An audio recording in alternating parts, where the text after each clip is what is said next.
Yo, let's get started. Uh-oh. Come on, don't lag now.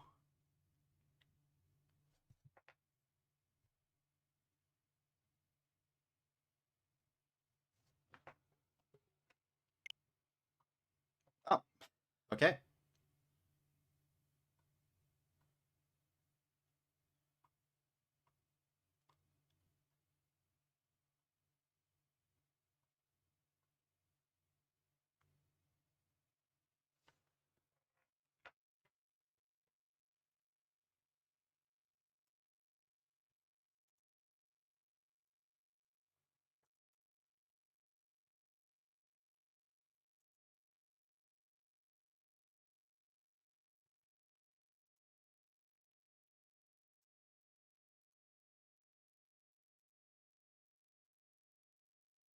Hmm.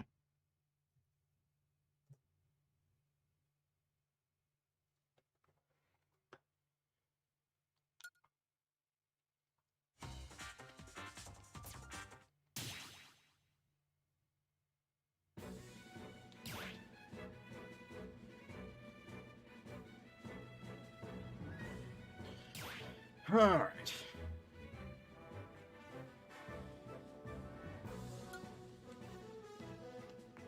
I haven't played Smash Bros. In forever.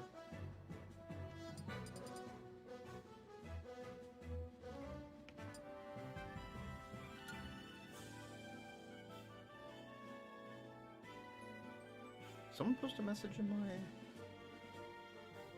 Oh. Hmm.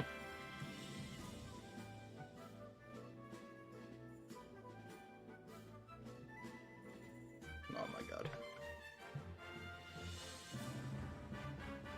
Dun-dun-dun-dun.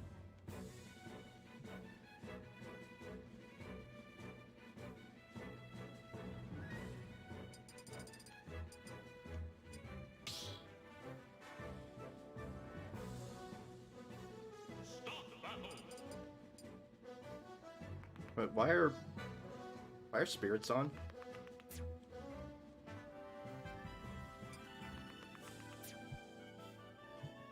Must be in the wrong set. Oh, that's the one I wanted.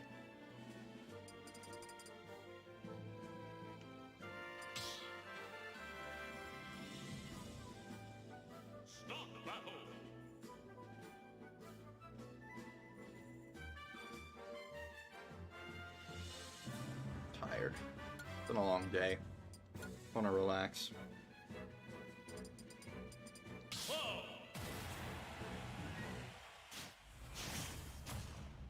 I'll do one level 7, then I'll bump it up to level 9.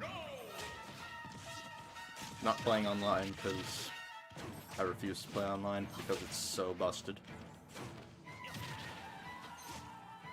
Until they implement rollback netcode or something similar to lower latency, I'm not playing online.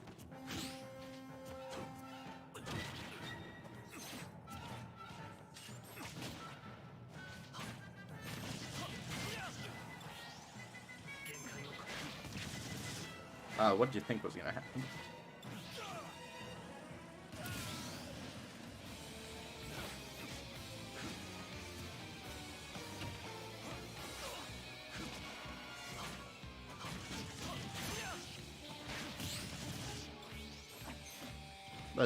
Let's perfect shield something that can hit multiple times. That sounds like a great idea.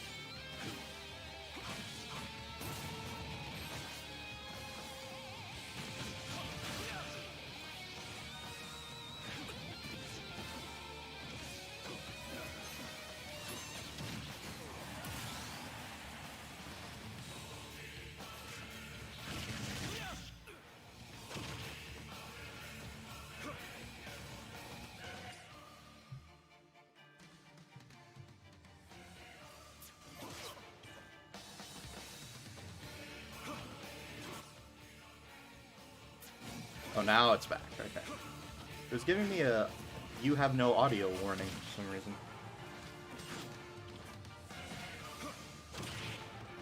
I was just like, did Square, like,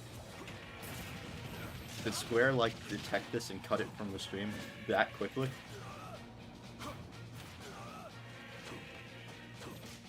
Because, you know, it's Square.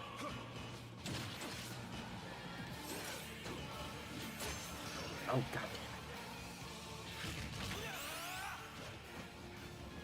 Oh, I'm so scared. You're dead.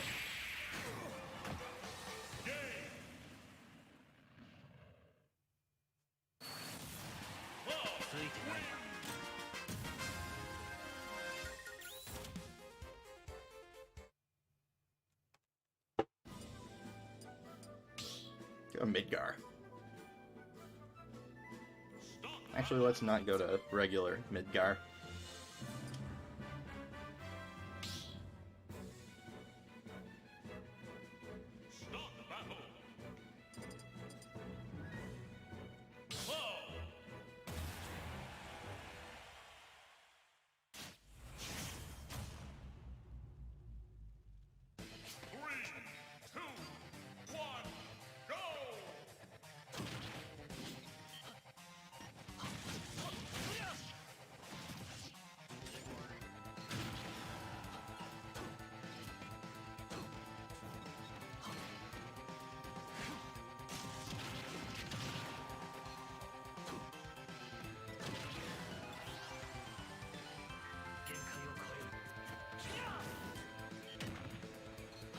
God, why?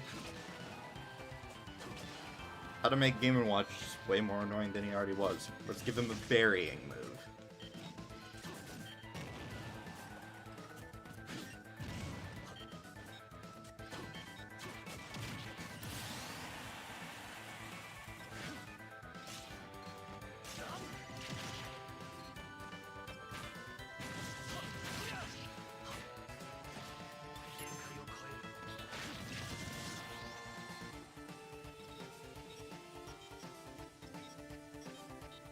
Okay, if you want to let me charge that up, that's fine by me.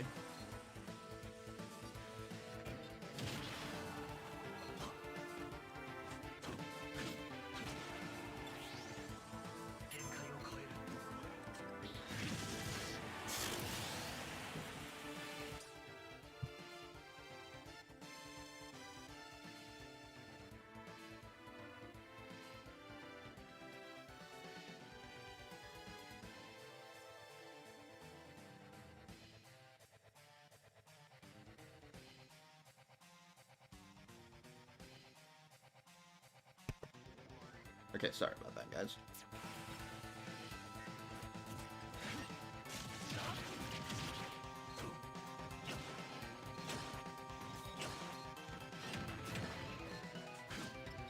Mine. I said mine. Oh, yes.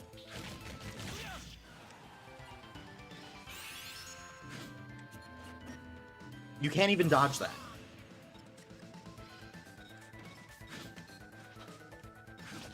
Like, intangibility? Iframes? I've never heard of that before.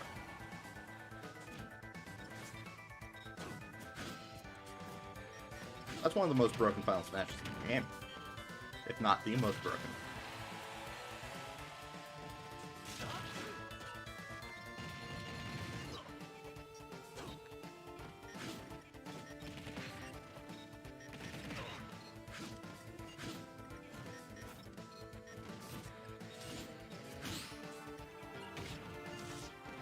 Die!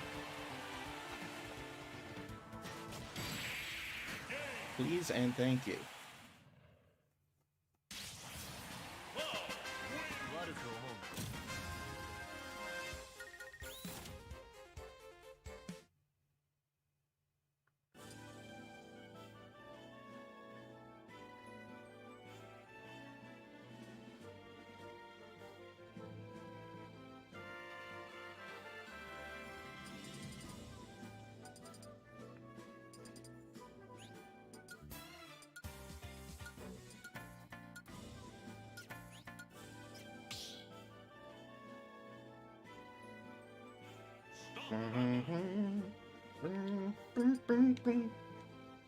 Let's go with Sephi Boy.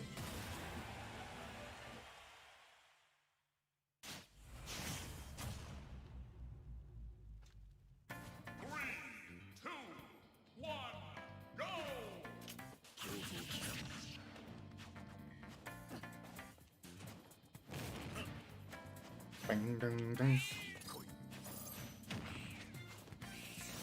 Ba-da, ba-da, ding, ding, ding.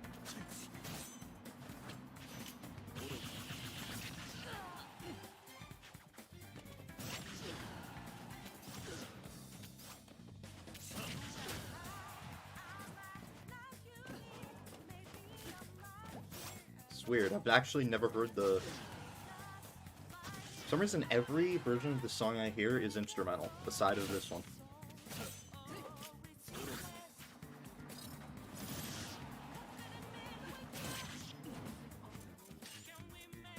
Come on. Float right into that. Bam.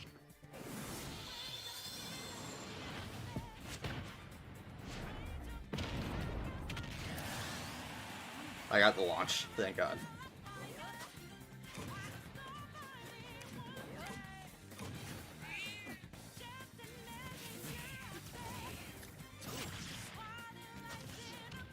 Because I know an instrumental version of this song exists, I kind of wish they had put it in Smash.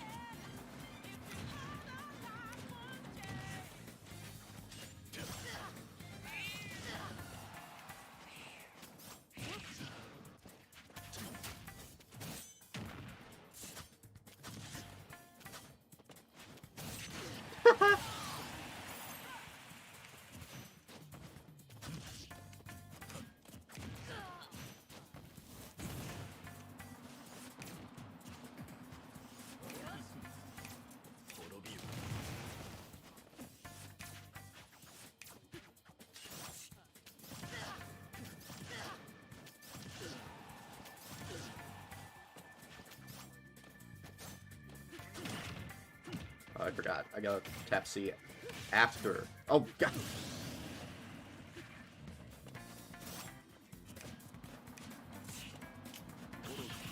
Dead.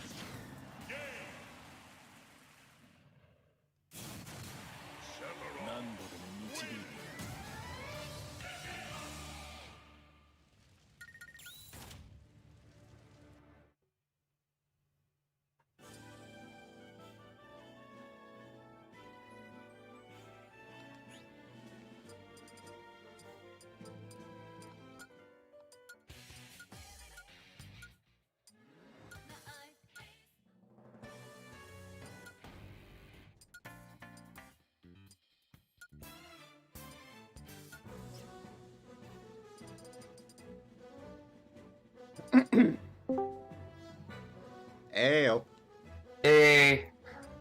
How's it going? This week really sucks in general, but you know, I'm doing all right. Just finished watching Inside Out, so. Haven't seen that in a while.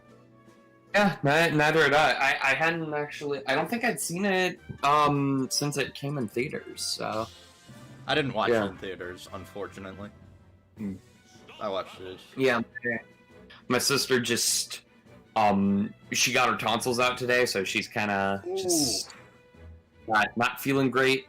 I mean, feel like worse than me, obviously. And just put on Inside Out while she fell asleep in the living room. So, you know what? Yeah. That's actually not a bad choice. Yeah. For a movie to put on fall asleep to, that's not a bad choice. Yeah. Well, I mean, she'll fall asleep to pretty much any movie, but yeah. Yeah, she just is resting. She gonna be recovering for a while, so. But yeah.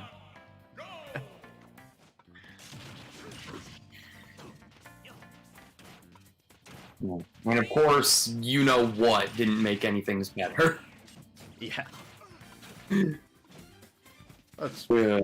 If you're referring to what I think you're referring to, let's not talk about that yet. Yeah. Yeah. Oh boy. Or at all on stream.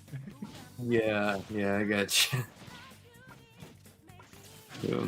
Like, that's like the one thing I don't want to discuss. Yeah, no, I got you.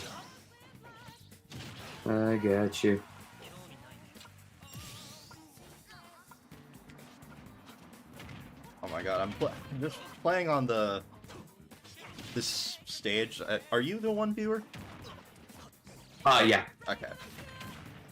Just playing on this stage again really makes me want to get a PlayStation. Oh yeah, for Persona. Yeah. Well, that, and I'm also playing as Cloud.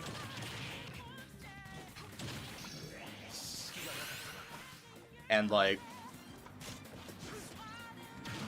the one game that I like cannot play, but I really want to, aside of Persona 5, is Final Fantasy VII Remake.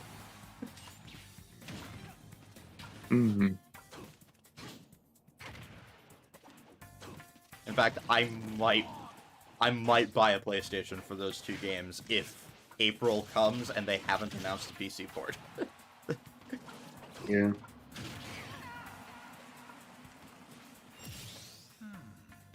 Yeah,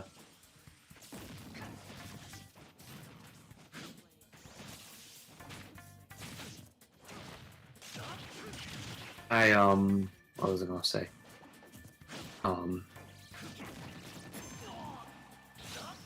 I completely lost my train of thought.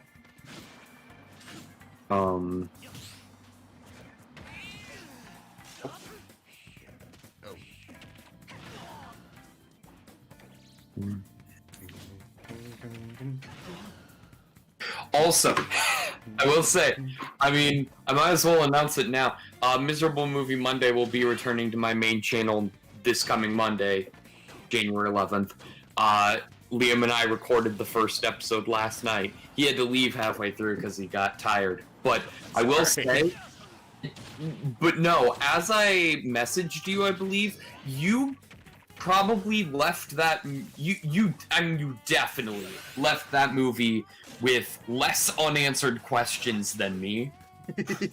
So, consider yourself lucky. They really didn't conclude anything in that movie.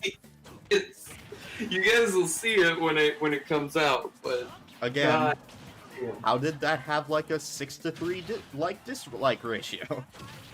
Oh, because again, hilariously bad movies. People. I'm not the only one who loves this stuff. I mean, I It guess. Like, there were some hilarious moments to it. You gotta admit. Yeah, but just from what you're describing, like an ending like that, like it's just.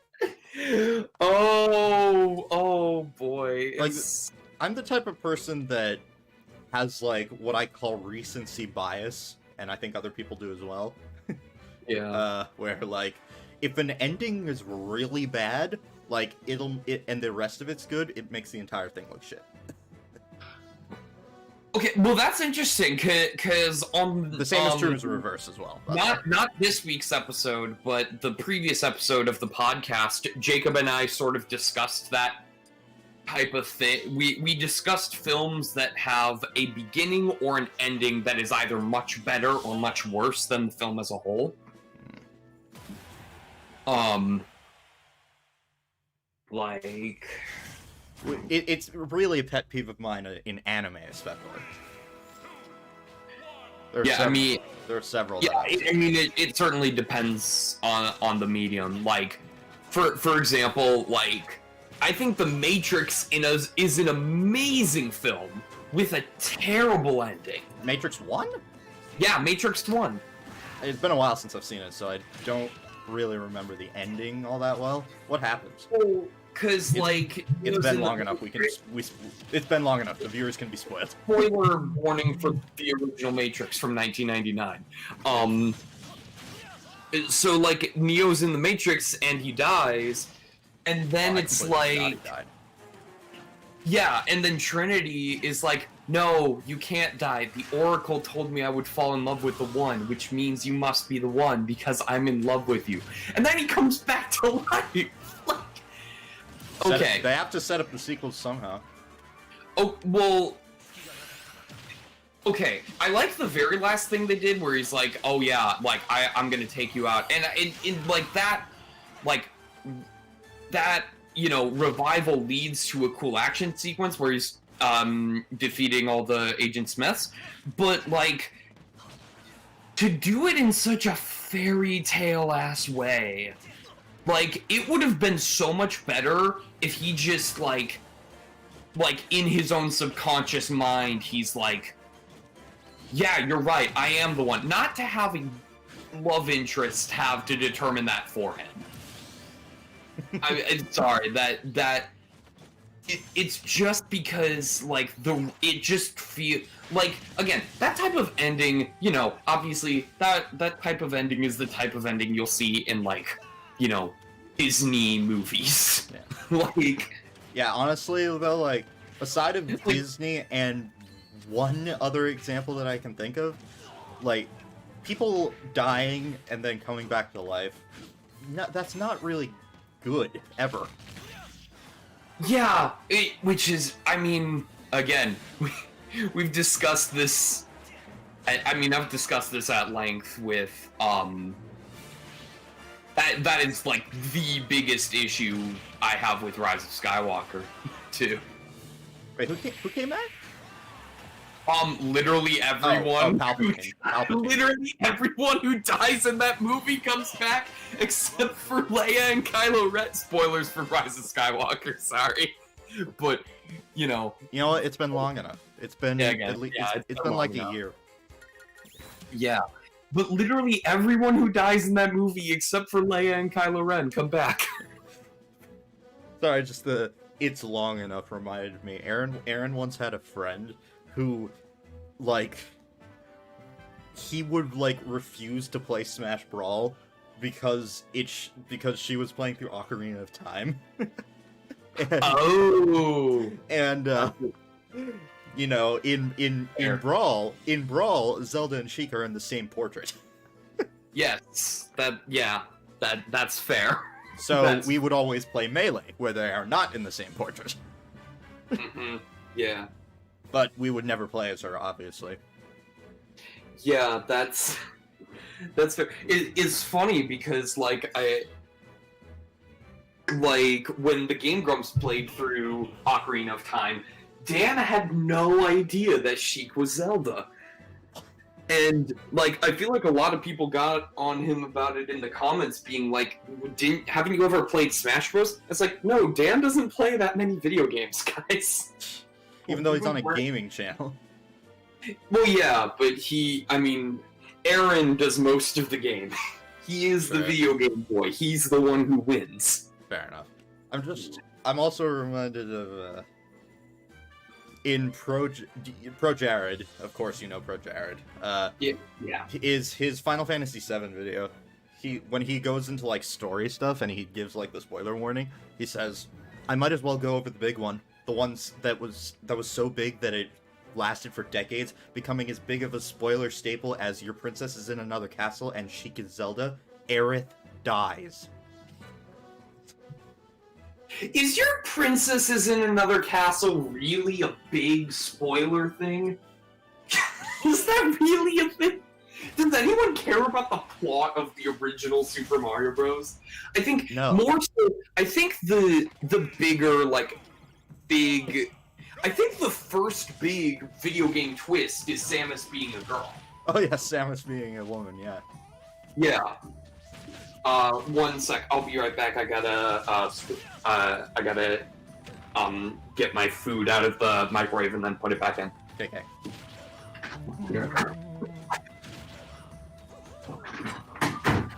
Why am I still fighting level 7s? I need to up the difficulty. Maybe also turn Smash Balls off. Go to my rule set, which doesn't have them.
I gotta end limit, dude.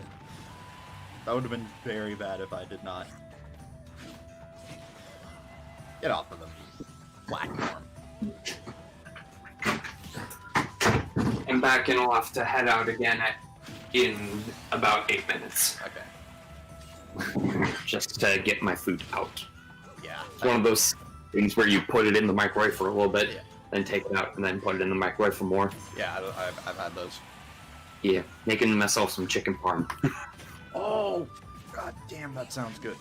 Yeah, it's the really, like, Cub has the best chicken parm that you just pop in the microwave. Oh, so good.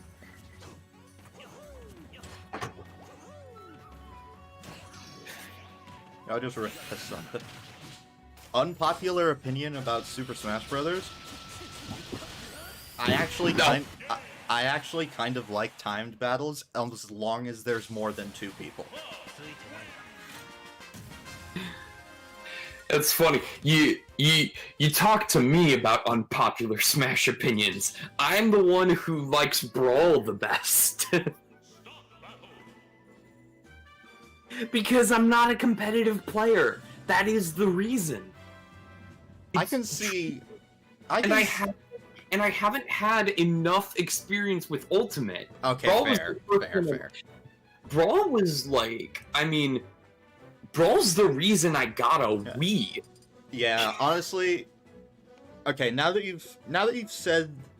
I've thought about it a bit more, and now that you've said that you don't have much Ultimate experience, which I already knew, I don't know why I. Yeah, the only time I've ever played Ultimate are at your house and Jacob's house. Yeah, I should have realized that. And now that I do realize that, I can actually kind of see why you like Brawl, because like I can understand like casual players liking it more than Melee. I can't understand casual players liking it more than 4 or Ultimate.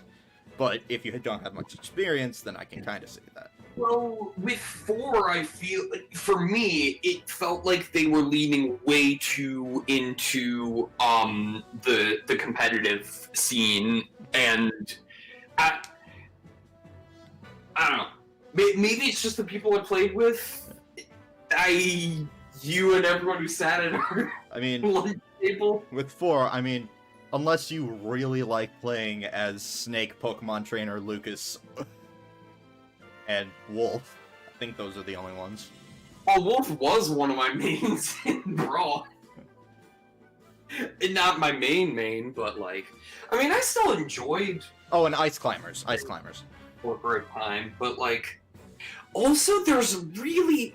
The other thing is that there's really not any good single-player stuff in Smash 4. Okay, Subspace is like, I consider that like its own thing, honestly.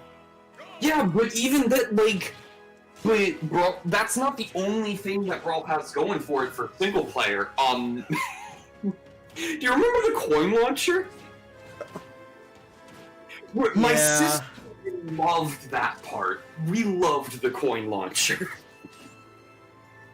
I felt that was fun. Honestly, I was gonna say something against Coin Launcher, but you know what? You are absolutely correct. That is actually no. You know what? I understand why you would give me the. Okay, here's the other thing.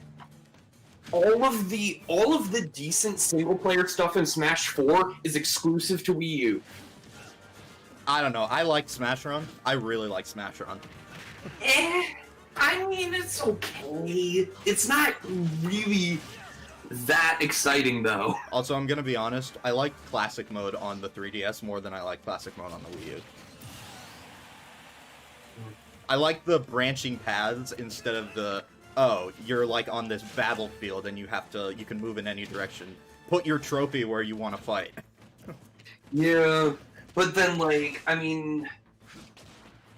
3DS didn't have Stage Builder, 3DS didn't have... What was the... I completely forgot the Wii U had Stage Builder.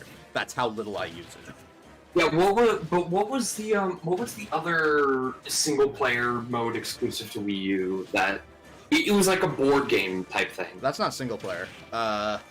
Oh, well, Smash. either way, that Or mode at least- is exclusive. I don't think to I don't think it's just single player, but Smash Tour, I believe, was the name of it. Yeah. That's exclusive to Wii U. Yeah. Well, in terms of stuff like Stage Builder, I can understand because obviously, being able to build a stage out of like nothing, that requires some technical power, and it's technical power that the 3DS doesn't really have, especially the old 3DS. Yeah. Especially Yeah. with the new way that Stage Builder worked, where you could draw any sort of structure you wanted. That takes a lot of power. Oh yeah, I mean the Ultimate Stage Builder is amazing. No, you can do that on Wii U too. Oh, but I'm guessing there's also vast improvements that the Ultimate one made. Yeah, but you could draw structures in Wii U. It wasn't like Brawl. Hmm. I don't know. I haven't used Stage Builder because because it interfered with Project M, and I just had gotten the habit of not using it. Yeah, oh man. Oh, that'd be a fun idea for a stream. That when I get back to Winona, just going on Brawl and just looking back at because it's been years since I looked at the custom stages me and my sister built. I didn't know you used that. Although, Oh, yeah, we made a ton of stages. damn. If I remember correctly, they weren't really good. I don't know. The Brawl I'd be interested to go back and look at those. The Brawl Stage Builder was very limited compared to what we have now. Oh yeah, for sure. But it's still a cool feature to have that I didn't have on the 3DS. Yeah. Yeah. I mean, the one or two times I did use it before I discovered, First off, I made the shittiest stages. I made, like, column of blocks, floor, column of blocks, floor, column of blocks. Like, it was... Yeah, I don't remember. I don't even think I could jump that high to get to the next player. Oh man, yeah, I'd have to look at what I made.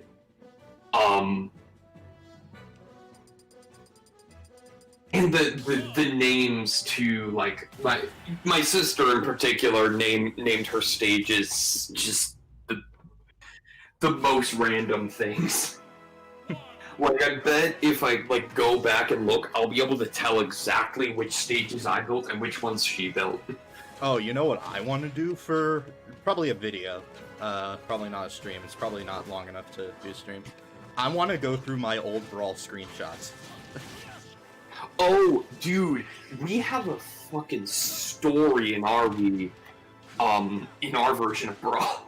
Literally, like we have a full on like we made this entire story.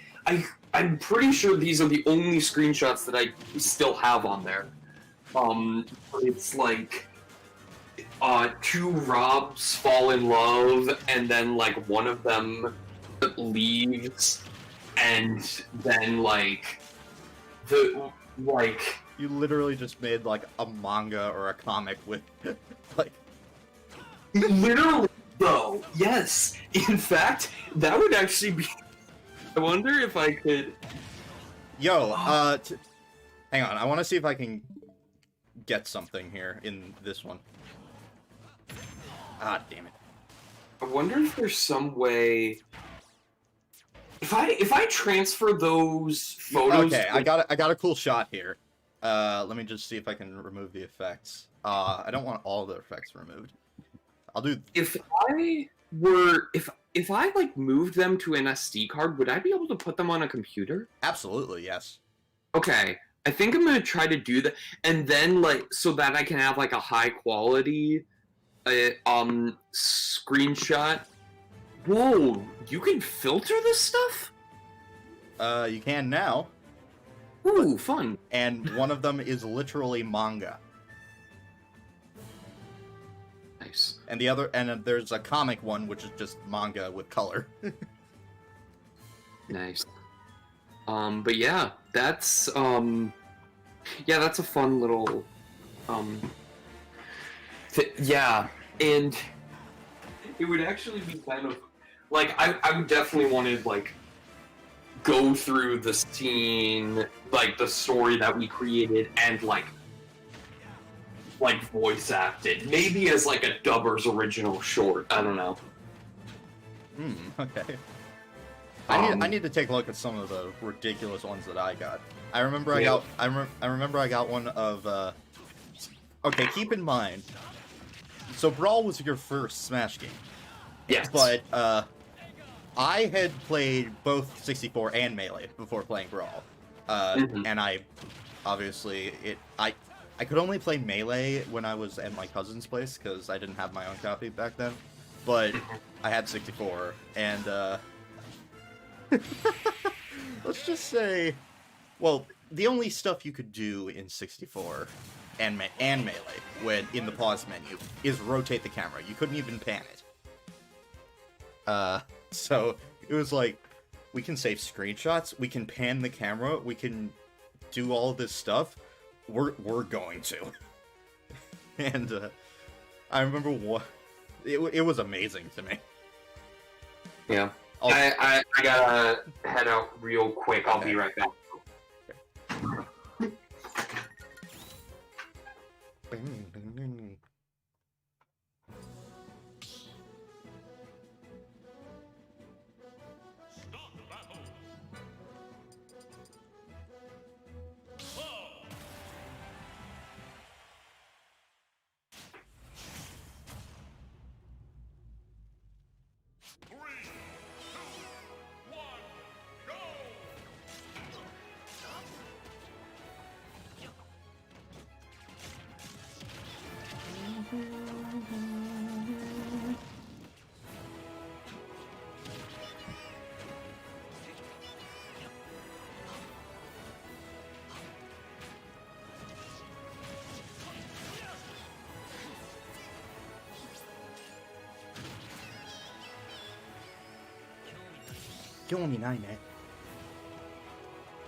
That's such a Kyoni9 is such a Cloud thing to say.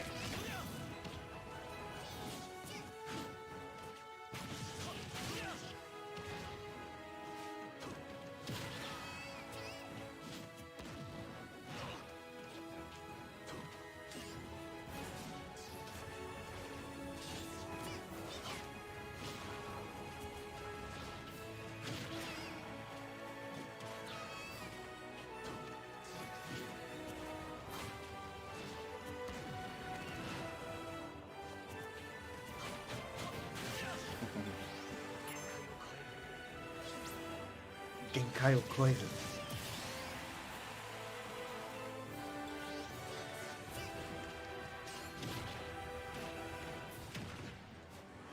Oh, come on. That's mine. And you're dead. Oh, I might not kill, actually. I think Pichu's light enough, though. Bam! Gotcha.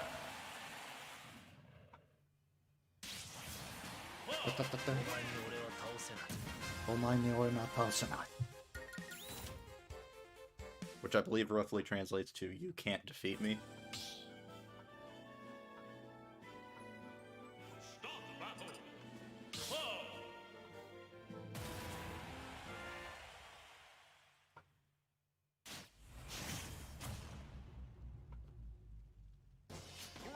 Min Min. Alright. The character that I loved first time playing as her, but now I'm just like, I have mixed feelings about Min Min, you know?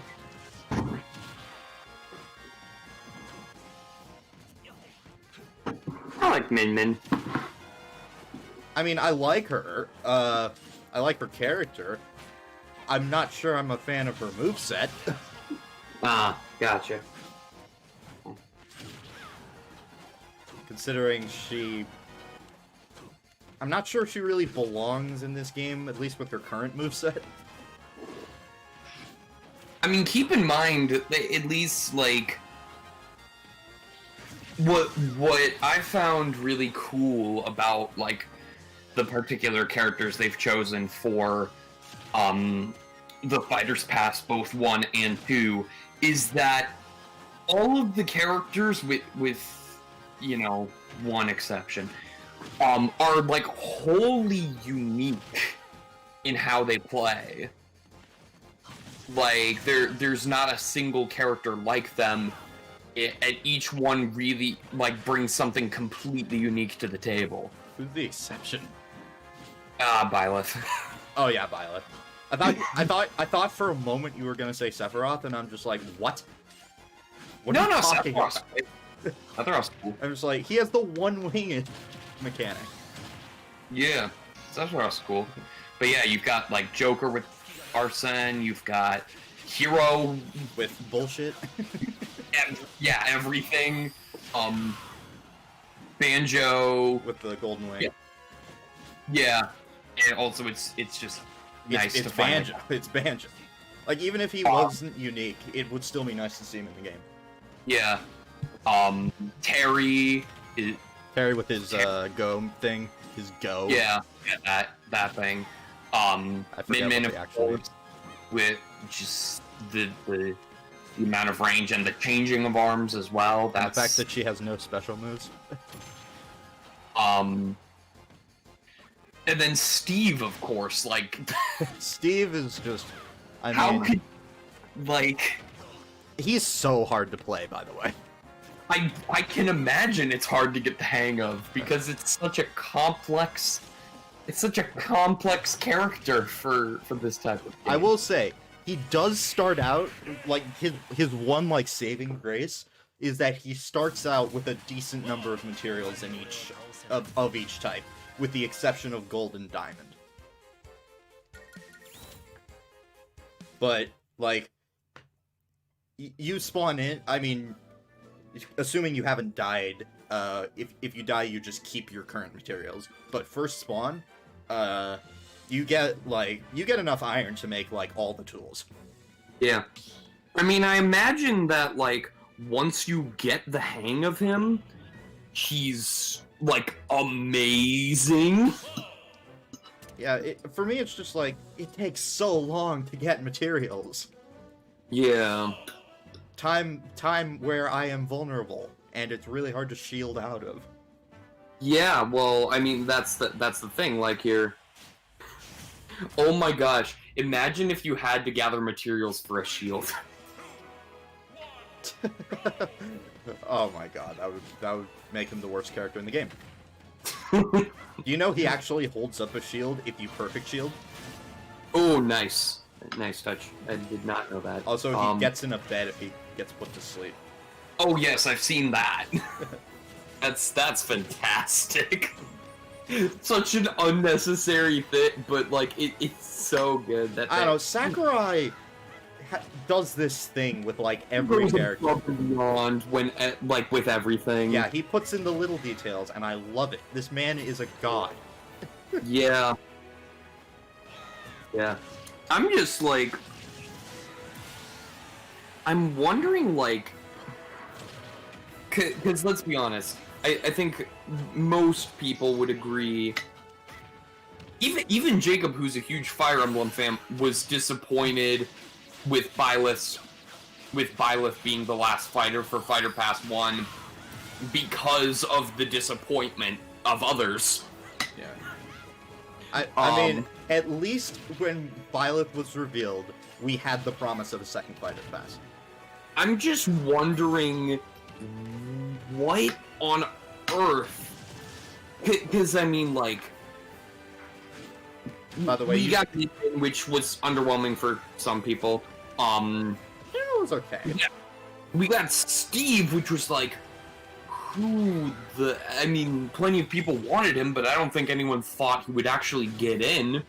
And Sephiroth, nobody expected that. Sephiroth was, sorry to pull out a cheesy Star Wars quote, but a surprise to be sure, but a welcome one. Yeah. I mean, that's the thing.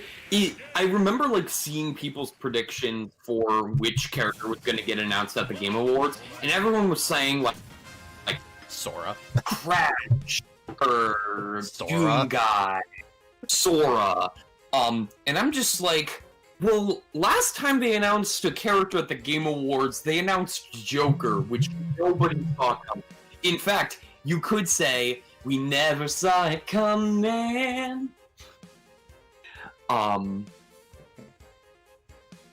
so like Sephiroth is very much the same way, I feel, where like they just use this big event to announce a character that literally nobody expected.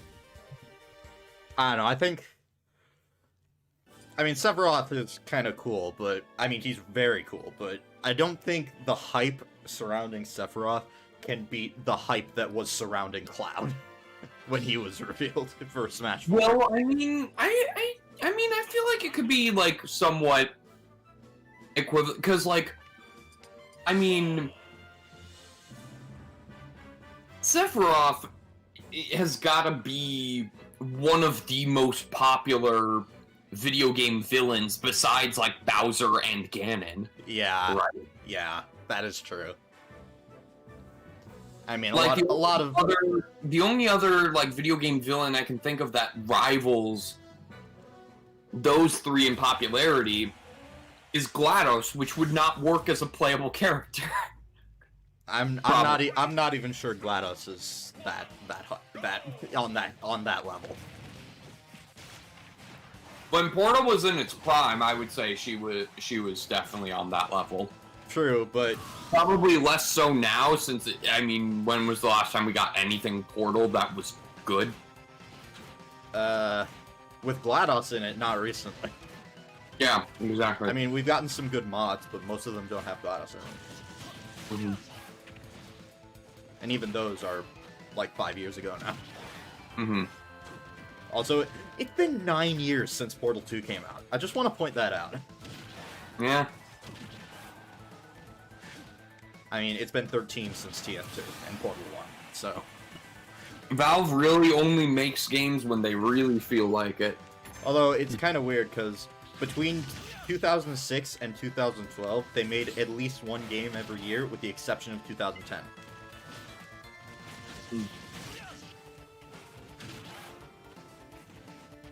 Yeah, well... And after CSGO, they're just like, we're gonna stop. Until Half-Life Alyx. Yeah. Anyways, we're getting off topic. We're going back. Let's go back to Smash DLC. Yeah, I mean, like, Sephiroth, again, like, one of the most iconic video game villains of all time.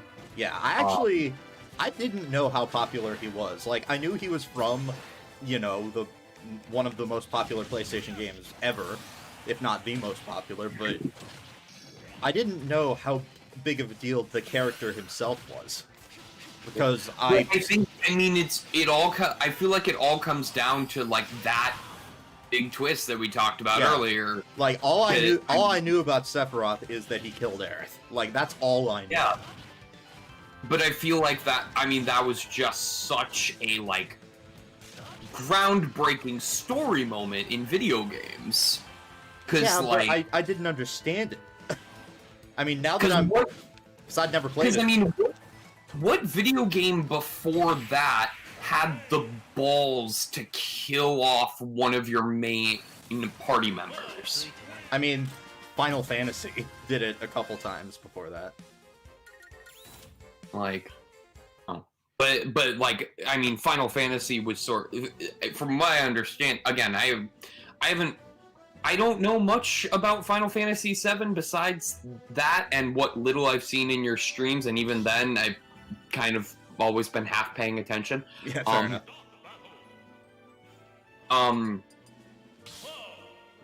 Like, but from my understanding, like, that game for the time was just revolutionary as far as storytelling in video games. Yeah, and even, like, graphics as well. Like, graphics as good as that didn't exist on console. Yeah. I mean, now we Amazing graphics at the time. yeah. Now that we know, it's a little less impressive now that we know that it was that a lot of it was just pre-rendered, but still. But yeah, I mean, I'm just like, who cares? It still looks great.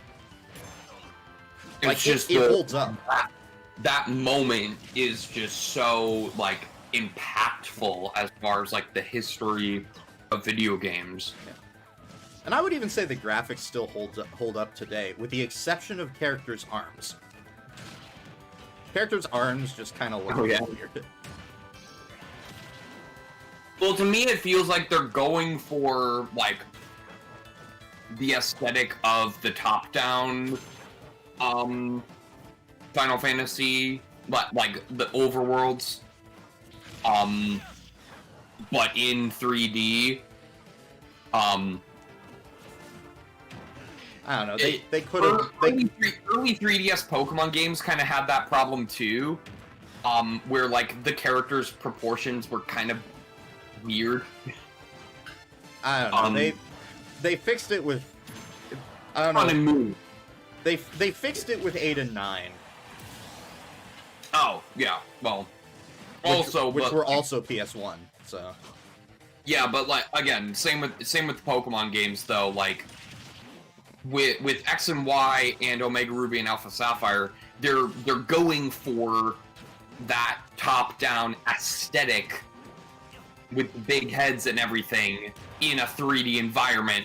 And while it looked good when it initially released, as soon as Sun and Moon came out, it looked terrible. I don't know. I still feel like they didn't have to make like the biggest like square hands ever and just like twig thin arms to go with it. Well, but at least they look more proportional or proportionally correct. At least their head isn't taking up like half their body. Yeah, but that's an aesthetic choice that is like, you've heard of chibi, right? Like, well, yeah, but I personally, I mean, I think Sun and Moon looks so much better than X and Y and Omega Ruby and Alpha Sapphire graphically. I mean, yeah, I think so as well. But yeah. At the same time, there is a sort of charm. Yeah.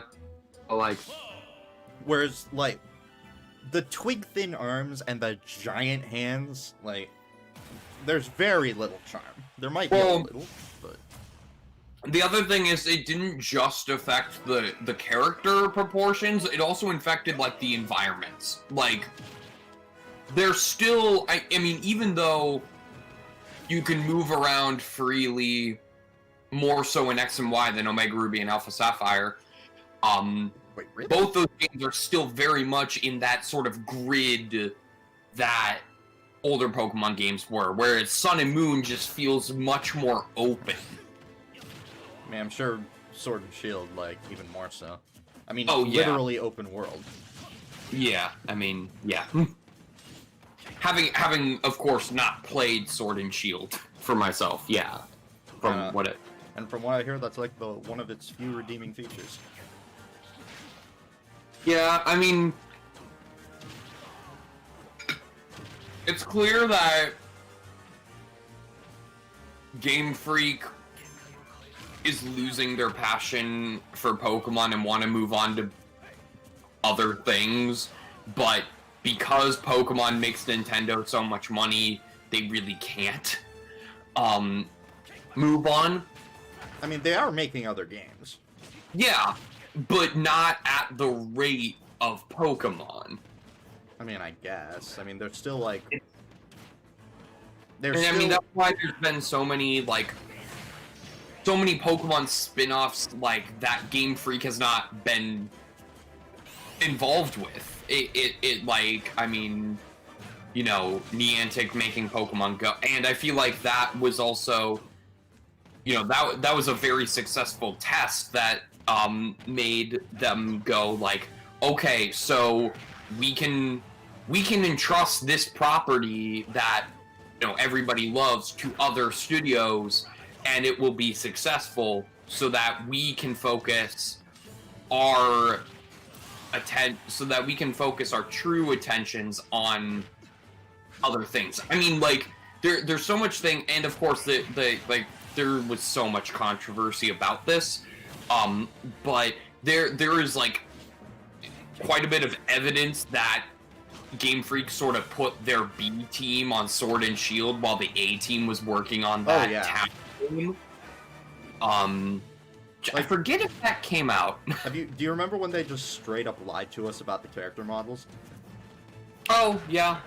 I mean, it is a shame that they were, dishonest about some of the stuff regarding Sword and Shield, but like,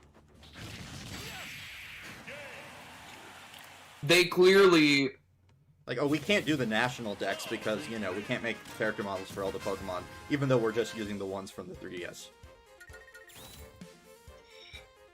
And also, like, well, we're not having the national decks, but all these DLC expansions are going to add more Pokemon to the decks. Thankfully, you don't actually have to get the DLC to acquire those Pokemon. Well, you can transfer them from other games even if you don't have the DLC. But let's lock everything behind a paywall. I mean, isn't that just gaming in a nutshell these days? Yeah, I mean, let's make us pay like $300 for what will eventually be the entirety of Final Fantasy VII Remake. Yeah, that's ridiculous. I don't know. If it's like... I get expanding the story. If each game is like 70 hours long, it'll be worth it. That is insane, though. I don't know. If it's like... Because I've seen like clips of some cutscenes, and it looks freaking amazing. Like, oh my god, it looks like a movie. Like, it looks movie quality. Yeah. I mean, that's just... Also, they somehow managed to put graphics that good on the PlayStation 4. I mean, PlayStation 4 has some really good-looking games. I mean, okay, but its graphics card is not the best. Like, I mean, isn't the PS4 still more graphically powerful than Switch? It is, but my old PC was better in terms of graphics. Okay. Oh. And it couldn't even play, like, Fortnite at 60 frames. Which, by the way, Fortnite and Final Fantasy VII Remake are both using Unreal Engine. I found that out, like, just today, that FF7R was Unreal. I mean, it is Unreal quality.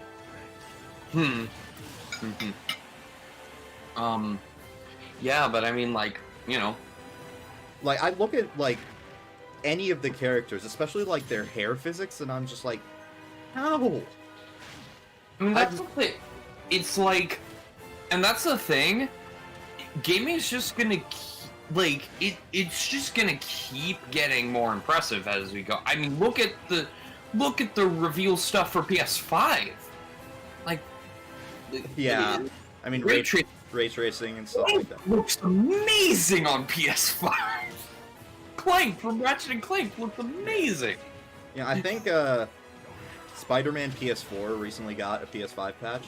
Yes, they did the like remaster for PS5. Okay. With the controversy that is Peter Parker's new face. I didn't hear about that. You heard about that, right? No, I didn't hear about that. Oh, so they basically they got a new actor to do the facial capture for Peter Parker. And I forget the exact reasons why. I think it looks so much better than Peter's face in in the original game, a lot of people are just mad that it looks very similar to Tom Holland, which I mean, I think people are just upset that like no Spider-Man adaptation can be its own, can like have like a different direction anymore, where like Tom Holland's Spider-Man has become so successful that like he's sort of influencing the rest of Spider-Man media, which I don't fully agree with. So they actually like redid Spider-Verse. So they actually like redid the whole game? Well, just like graphically, but like, aren't they? I think they're doing that with like they're doing that with a lot of PS4 games, like where like if you play them on PS5, they're. I mean, this is like a different like. This is like slightly different because it's like a remaster, but from what I understand, they didn't have to change too much. I mean, well, Peter's face, obviously, that probably took a lot of work. I mean, they redid mocap, like that. Oh, well, I don't know all the details, I guess. Like, what? Oh my. It faced me the other way. I was gonna use the final smash to get back to the stage, and it decided to turn me the other way. Yeah. But anyway, I thought it was just gonna be like, okay, a texture upgrade here, a model upgrade there, of course ray tracing support, and possibly 4K 120, if they are really feeling ambitious. But I didn't think they were gonna like recap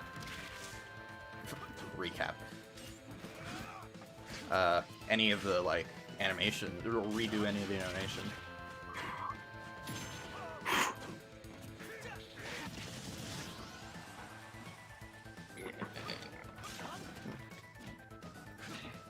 Yeah. Jacob just texted me, 2021's off to a great start.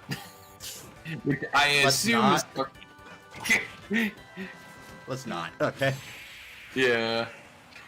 Yeah. The stream is, as the title says, about having fun, and that's not going to be a fun topic. Indeed. Yeah. Well, I mean, we've gotten some good stuff. You know, I'm trying to think. Oh, here's a good thing that happened in 2021. Caillou got canceled. Yeah, right. How did that show like stay alive for that long?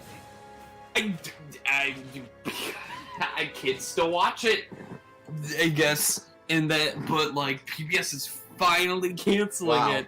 What a frame to pause on. Yeah, that's nice. You know what? But yeah. So there's a good thing that's happened this year. I'm gonna screenshot that with a manga filter.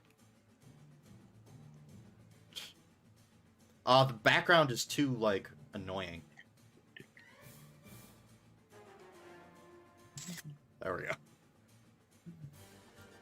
Like, what are you doing, Bayo? Oh, I thought that was her grab. No, that was just her jab.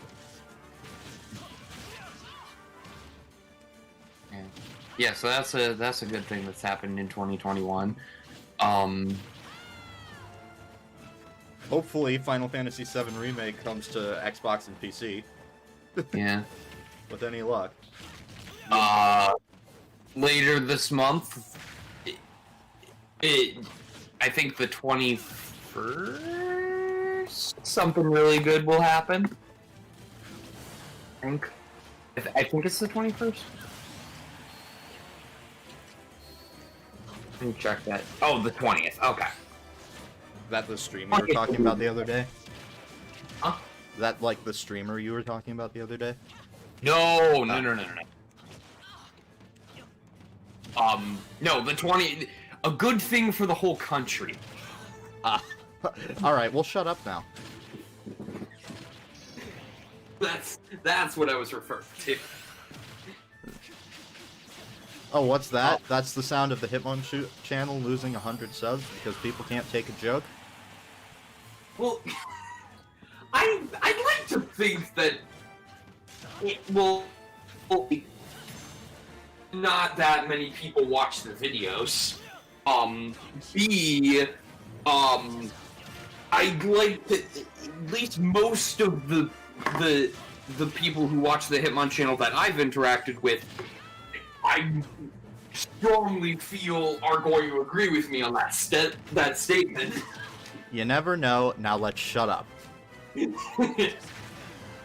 I shouldn't have even made the comment I made. Get out of here, Bayo. Get out of here, Bayo. Cloud is better than Bayo. Cloud was a better DLC fighter. You know, Miserable Movie Monday coming back on the 11th. That's a good thing. Yeah. Released an awesome episode of the podcast yesterday on Anchor, today on YouTube. Smash. Yeah. I just saw a Smash hit and Darth Vader in the thumbnail in the challenger approaching style, and I'm just like, hell yeah. Yeah, we had a lot of fun. And it is a 3-hour-long episode. Wow. I haven't seen it yet. So did you talked about characters, I assume?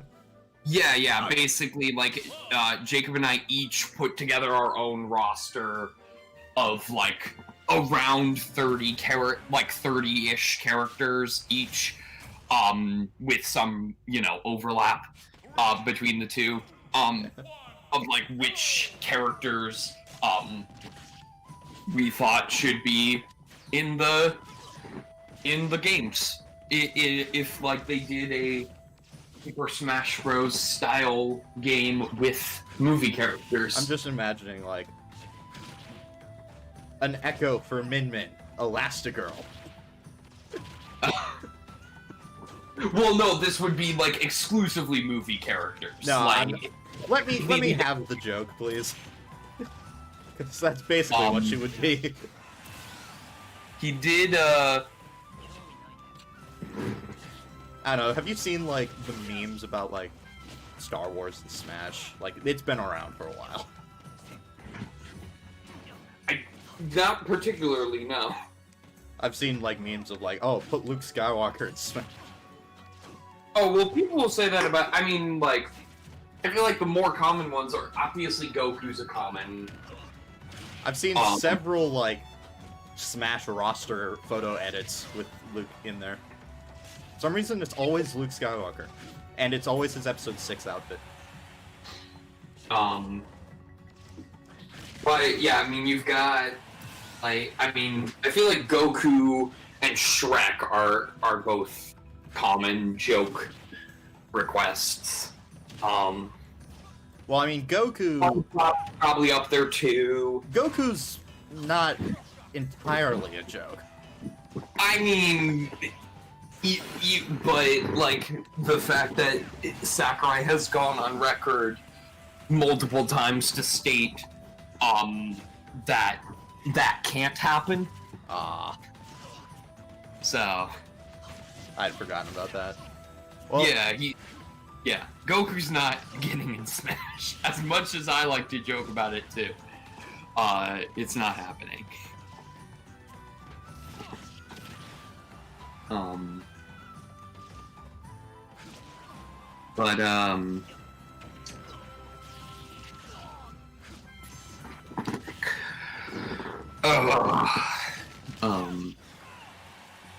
There was one.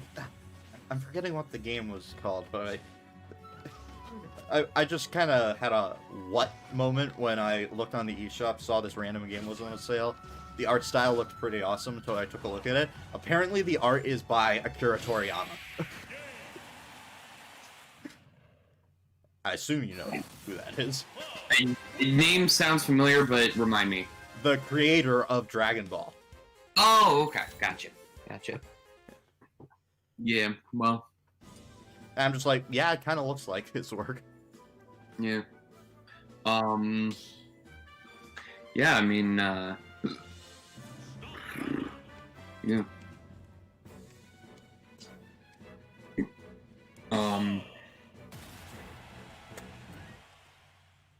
But yeah, Luke Skywalker is definitely one of the joke characters that people like say, "Oh, put him in." Yeah, I mean, like, I mean, mean, again, like, so many. I wouldn't mind characters. seeing a Jedi in Smash. I think it'd be interesting.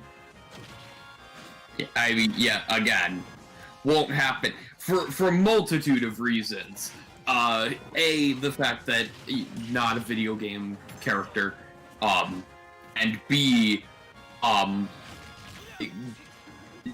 Disney would not. Yeah. By the way, am I the only? They're probably the main reason we got Sephiroth instead of Zora.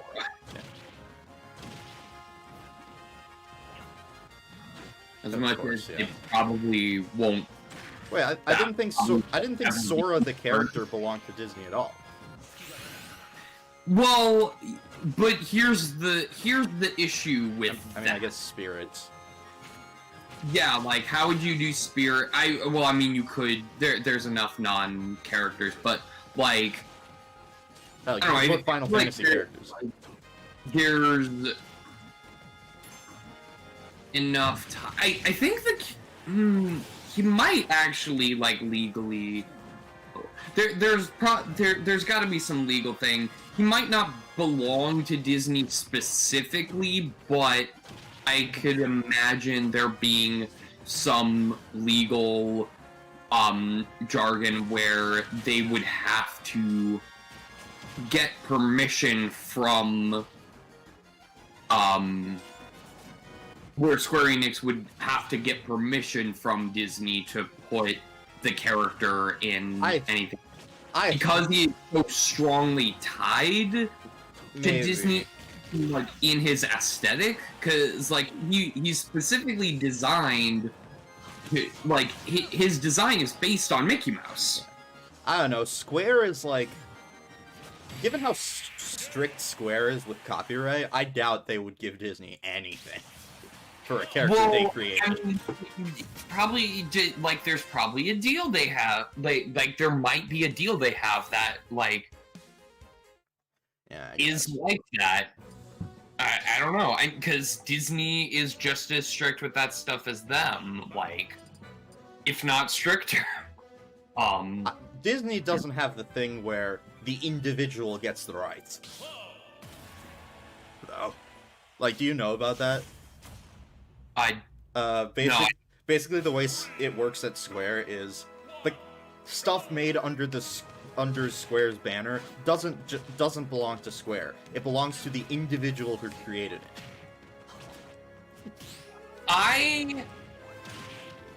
That actually makes me happy. I'm happy that's the case, actually. I mean, it's a decent system, but because of that, it is so hard to get. That's why there was such a small amount of Final Fantasy music in Smash when Cloud was at it. Yeah, that's completely understandable. Here's my like. I think. Oh man, I mean, I wish more companies did that though, because like think about. Okay. I've already ranted about this many times at length. But the whole situation with Nickelodeon and SpongeBob. Oh, yeah. If they had Square Enix's policy, that would be great, because then SpongeBob would have ended after the first movie. And they wouldn't be, disrespecting Hillenburg's memory by not only keeping the show on the air, running new episodes way longer than he ever intended, but also making all these spin-offs that his friends and colleagues have gone on record to state is totally against his wishes for the property.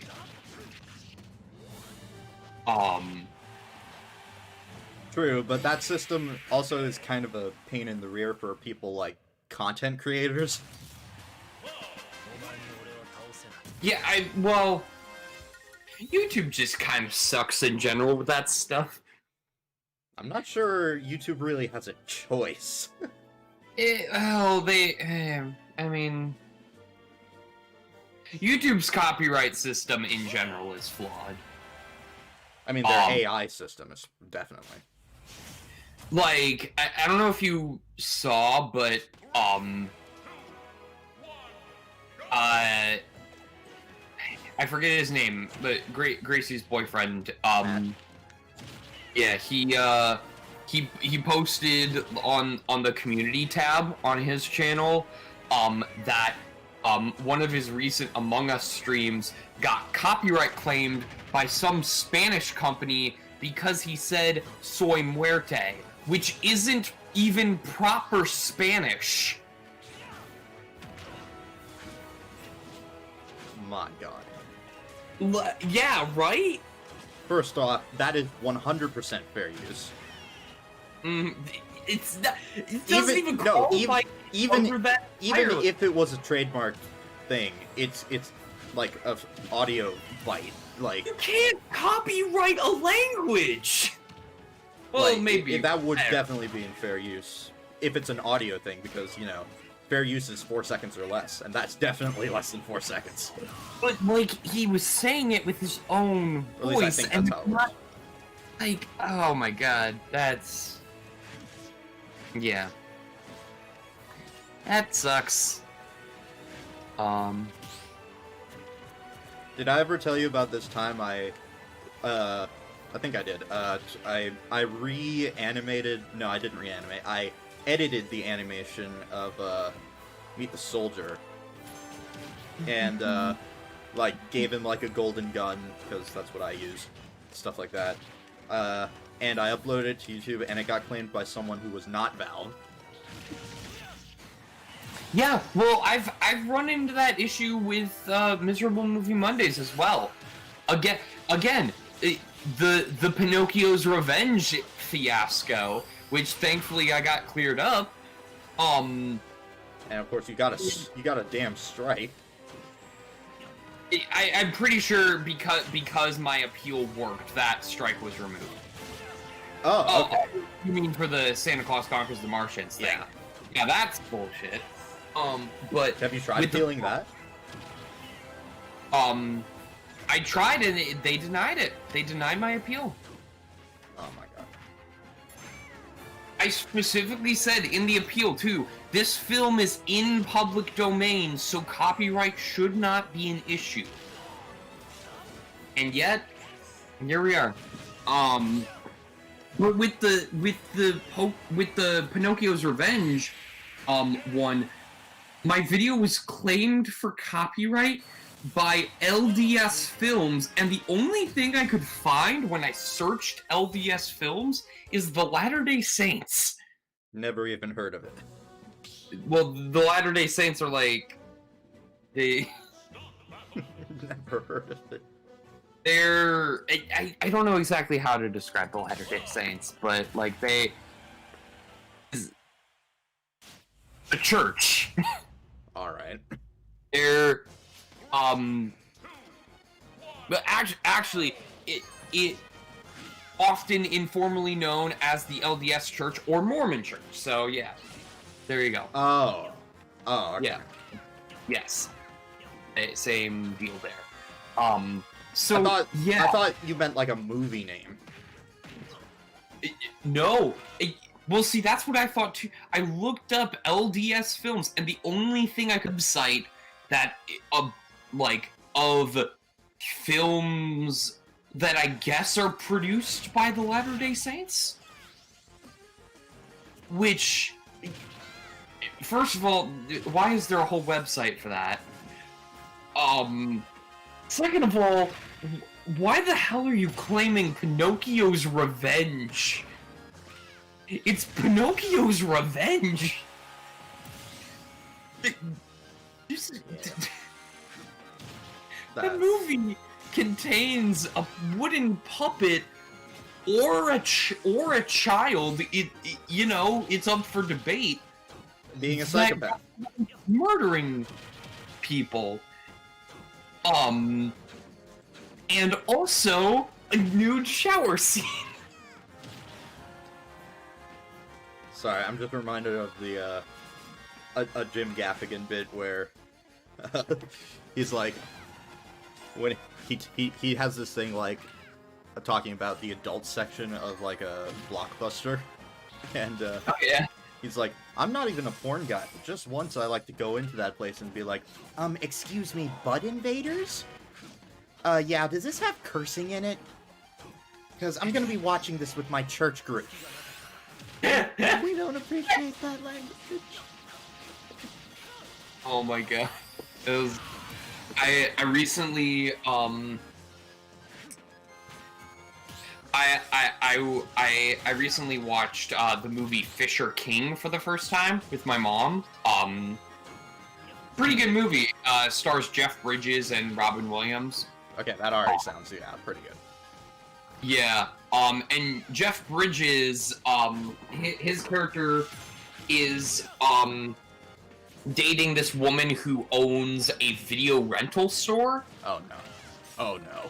And there's one part that my mom was like, "Oh, you," and I'm like, "That's funny." Cause like the person there's like a customer who's looking through the adult film section and it's like, I've already seen all these. That's not the part where we got the strong reaction though. No, but it's still funny.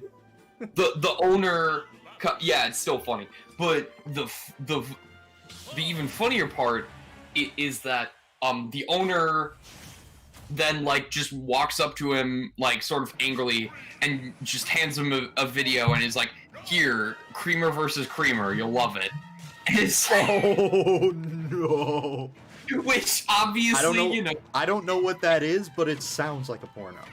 well, obviously it's a play on Kramer versus Kramer, which is like a popular, I believe, Oscar-winning film. It's just so funny because I love coming up with like hilarious, like terrible porn parody names for like famous films. Oh no. I love coming up with like funny like porn names for famous films. It's so fun. I'm kind of curious, but at the same time, I like the Hitmon channel, so. Oh, we're not gonna. It's fine. We're not even monetized in the first place. Yeah, I guess that's true. And also keep in mind, I've played through the entirety of Honey Pop on the Hitmon channel. Yeah, but that was back when, you know, they weren't as strict. Was it though? That was back at the time when I could stream a Sakura game and get away with it. Yeah, but I mean, whatever.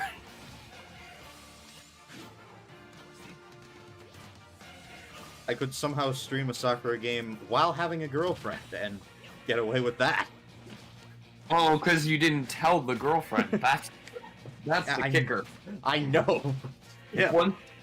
Once I got a girlfriend that actually watched my YouTube videos, she was like, private those Sakura Spirit videos. Oh, I did. I think they're currently unlisted, actually. You can still, like, if you go to the playlist, you can still watch them, but... I'm gonna be honest, I'm not sure I would've. Well, I mean, like, she was making videos on my channel too with me, and I really thought at the time that she was, you know, the one. So I was like totally fine with that. Like I was like, yeah, I'll like I'm fine giving this up for you. I don't know. But yeah, For me, that's almost like. Gonna be honest, if a girl said it's me or blank, I would break up with her. okay, but in the context of like you know, Yeah, Sakura that's true. With Yeah. with what you're talking about, but if it was not literally anything else, but mostly anything else, I would have been just like, we're done. You're giving me this ultimatum, so we're done. Yeah, obviously, like, and that was it. Like, it was just like she felt uncomfortable with those being public on my channel, which is totally understandable. Like, you know, even though you were, you know, the whole point of that let's play was not the sexual part. true. Yeah, that said, I mean, like, who other than you is going to believe me on that? I don't believe you anymore. actually, no, that's not true. With Spirit, a little bit, and with Angels, actually even more so. But Yeah, Spirit's definitely more lewd than Angels. yeah, but everything beyond that, They're probably the most tame of any of them. yeah, well, I mean, there was that Sayaka shower scene, but Yeah, but like also, which I remember you saying, and I'm quoting you verbatim. I don't know why I know this, but I remember you saying this is worse than anything in Sakura Spirit.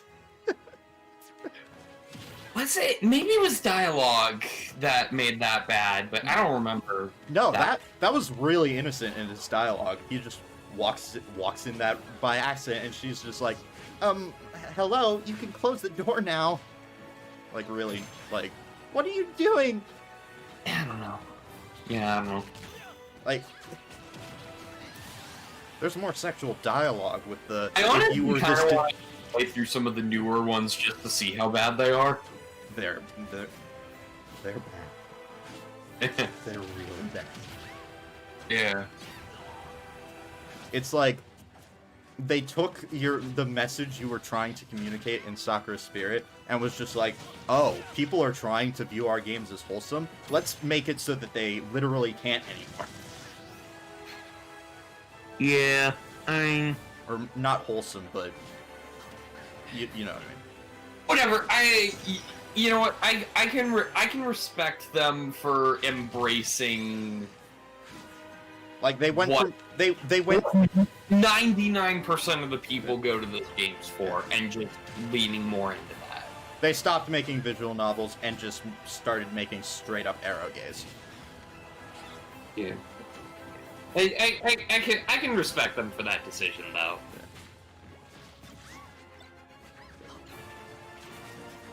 And hey, if they're making stuff, if they enjoy making it, it's not entirely in a weird way. I say entirely because there's probably still some weirdness to it, but you know, what can you do? Honestly, the only Sakura anything that I thought was like truly wholesome, aside of Angels, was the childhood friend route in Sakura Santa, Oh yeah. which I don't believe we ever got that far, but it is the ending of that arc is so cute and so not sexualized. And it's just like, I think we did get to. I thought we did get to that part. I mean, you don't get to see it, but their kiss at the end, it's like, oh my god, this is adorable. Yeah. Yeah. I mean, I don't know. There's. Like, it's actually a romance. Like, we don't really see that in Sakura very often. Legends of Talia Arcadia, while not a soccer game per se, but in the same art style, is fairly wholesome. Yeah, same people as well. Yeah. There's also Pyrite Heart. That was like before they did any soccer games, wasn't it? I looked it up. They actually did Spirit before Pyrite Heart. a couple months before. But clearly, my guess is that Pyrite Heart was not nearly as successful as Spirit, so they just decided to stick with that. I don't know. I thought the art style was kind of ugly looking. What, for Pyrite Heart? For Pyrite Heart, yeah. I mean, can you beat Wanaka 91 when it comes to still images? I don't think so. I don't even know who that is. That's the artist behind the early Sakura games. Everything that isn't in the style of like Beach. Yeah, Beach and Gamer and stuff. Yeah. In other words, the really good ones.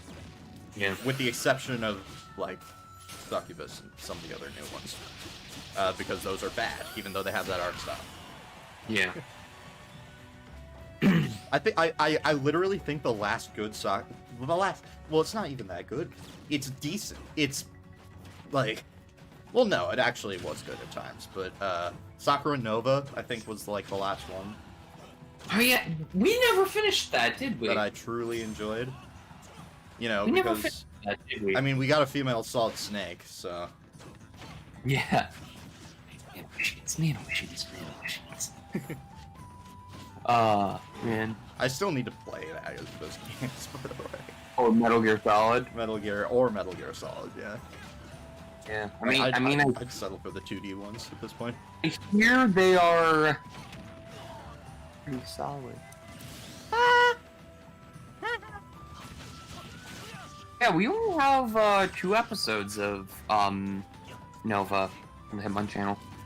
I remember, I feel like I kind of scared you off of that game after I started making so many freaking High Noon jokes in that one episode, which I still regret to this day.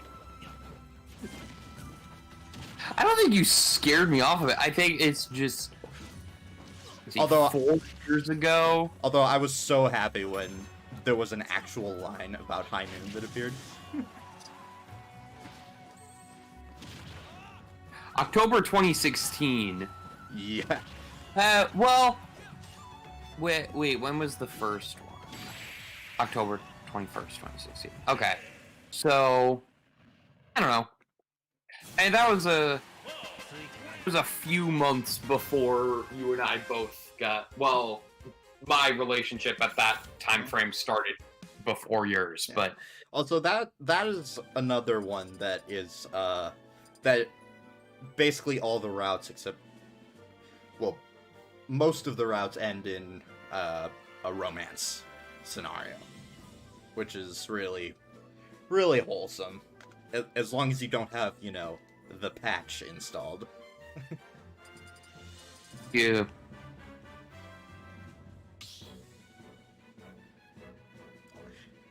Any Yeah, we also did 2 episodes of Swim Club. I don't know about that. Yeah, Swim Club is... I used to like it, I don't really like it anymore. I kind of like... I really liked the main character. I thought Kaede was a very awesome, like, one of the better protagonists, if I'm honest. Didn't he have like a tragic backstory about almost drowning? Or was that a different character? That was not Kaede. Okay. That was one of Hiromi and Mieko's friends. Who Oh yeah, that's right. That's right. Oh yeah, because that's why the swim club got like disbanded, yeah. Yeah, yeah. Wow. Yeah, that was. See, What game got dark? I mean, I love when like they do that in games like that because it's like, oh, you're actually putting an effort into this game. Yeah, it's not just ecchi for the sake of ecchi. Well, I mean, giving a character a tragic backstory doesn't exactly take a whole lot of effort. I mean, look at every superhero and every Disney character that has dead parents. I don't know. If it's giving, like... It's the entire swim club. Like, that's like the whole point of the game, which sounds really dumb. Yeah. I get that. I say game in air quotes because I don't really think they're games. Yeah. Like, we call them games, but neither does Aaron regarding Danganronpa. Aaron Hansen of Game Grumps, I should clarify. No, that is a game. That is a game. Like, you walk around, you actually do stuff. I don't know if you saw the video I posted. Apparently, he on one of his Shuffle Master streams, he was like, like I'm having fun with it, but it is not a good game.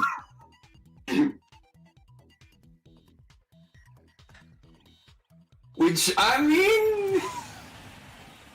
I don't know what drugs you guys are on. I don't... Like, I mean, just from, like, watching it, again, I've told you, I've got issues with the writing. Oh, by the way, well, what have they gotten to so far? They're currently in the middle of the third trial. Damn it! They haven't beaten it yet. Yeah, no, they didn't have an episode up today. They posted a Dead by Daylight video today.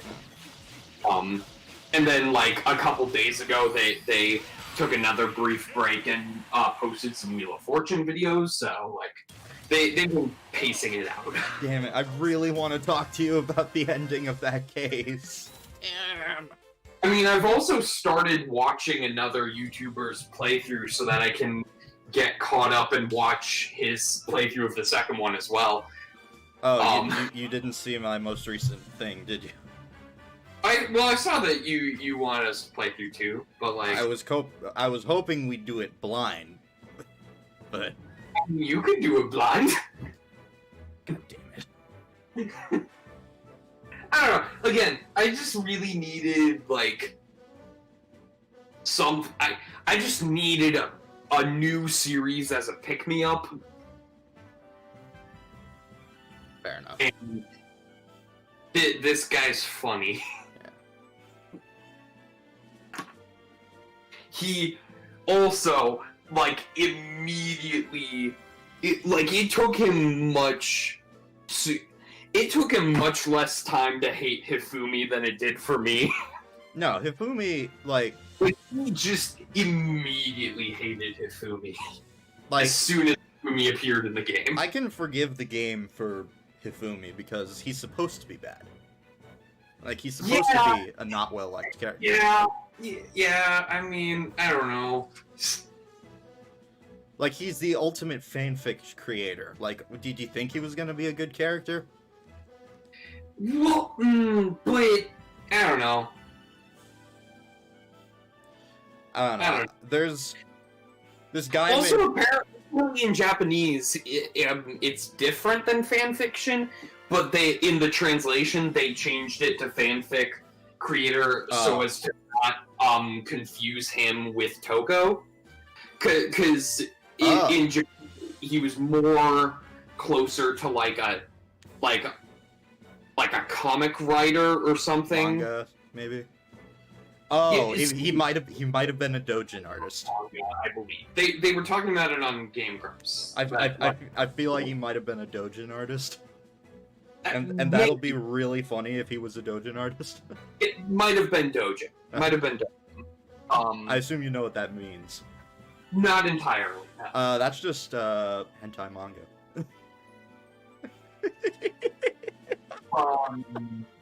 Specifically, of pre-existing series that are created by it's fan work essentially. Okay, yeah. Oh no, that's what it was. It wasn't to distinguish him from Toko. It was to make his character more understandable to an American audience. Fair enough. That's what it was.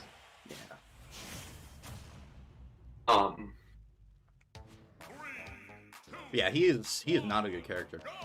Yeah, no, I need him. Like, one of my favorite YouTubers, and he's... There's a lot of, like, I feel like they're, like, each case makes me hate a character more. Yeah. One of my favorite YouTubers, and he's actually the guy who got me into Danganronpa, and he made like a tier list of all of the characters, because of course he did. It was back when tier lists were everywhere. And yeah, I think he had it from E rank to double S rank, and I think Hifumi, he called him Yamada because he played a fan translation of the Japanese version, but Hifumi was like D rank. I think the only character that he put, I mean, from Danganronpa 1 that he put in E rank that I can say without spoiling anything is Hagakure or Yasuhiro, the fortune teller guy. The guy with the big hair? Yeah, the fortune teller. Yeah. Oh, he is one of the last remaining characters that I actually kind of like. He's just kind of a chill dude. Is that like he hasn't done anything to make me hate him. Yeah. Right now, he's just being relentlessly accused of murder. Well, actually, they got to the point where it was like, well, no, because of the time of murder, none of us have an alibi, so it could be any of us. I believe he put he put a lot of characters at B rank. Makoto was one of them. And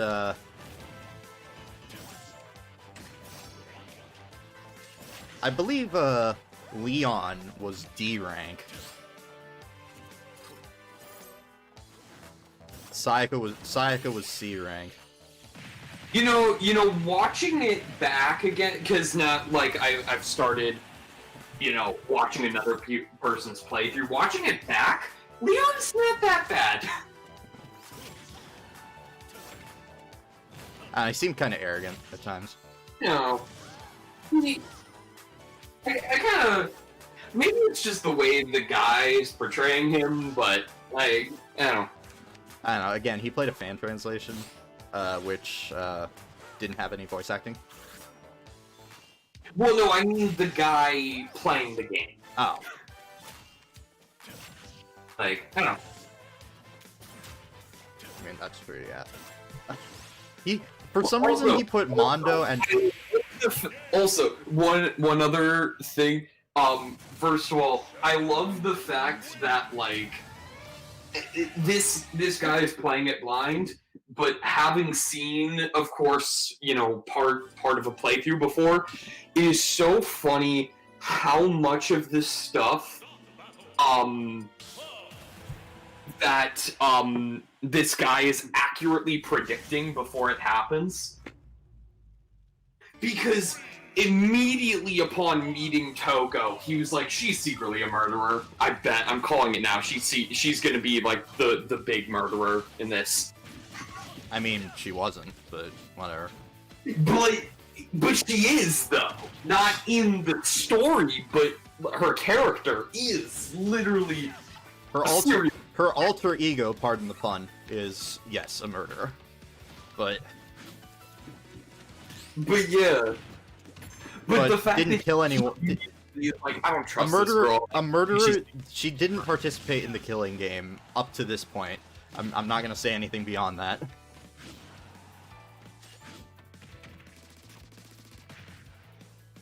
Also, I forget who he said is secretly working for Monokuma way before there's even the suggestion of there being a traitor. Which I definitely think I know who is working for Monokuma. I'm not gonna tell you if you're right or wrong, but who do you think it is? I mean, okay. The obvious choice is Byakuya. Which makes me think it's Hyoko.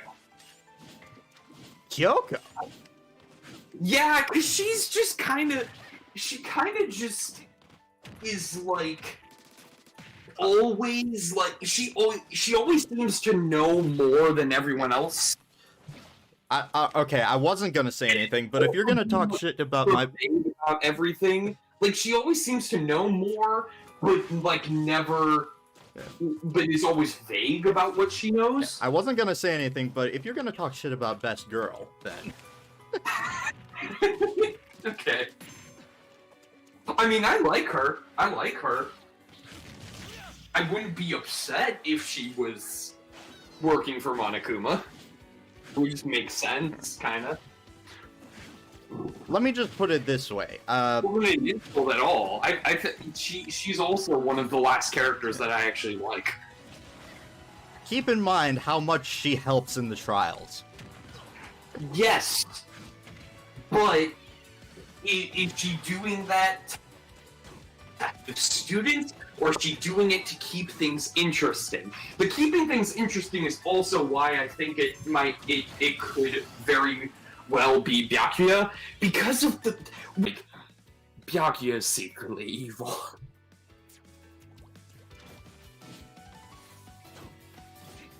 I mean,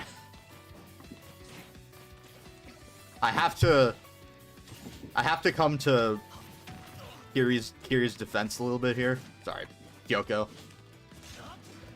Because she is 100% best girl, and I mean, you can be best girl and also secretly evil.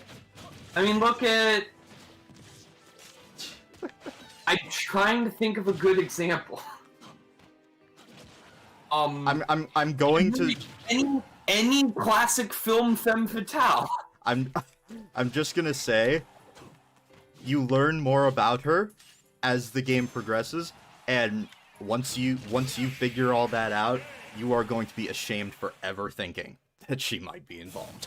Yeah, I mean, there is also the fact that, and this probably plays into what you're saying as well, but there is also the fact of her being labeled as ultimate question mark. Yeah, we don't know her talent yet. By the way, it is revealed in this game.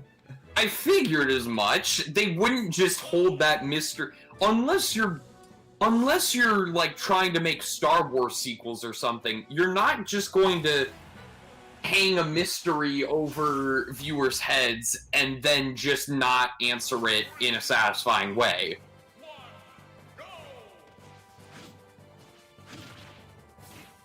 Again, unless you're making Star Wars sequels.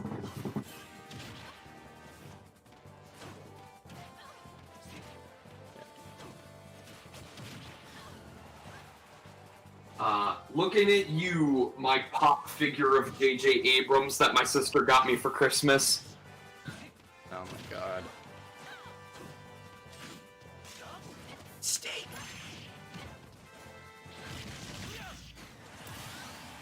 Anyway, another... Yeah, in the tier list, Kiryu was actually put in S tier. Yeah, I mean, I like her.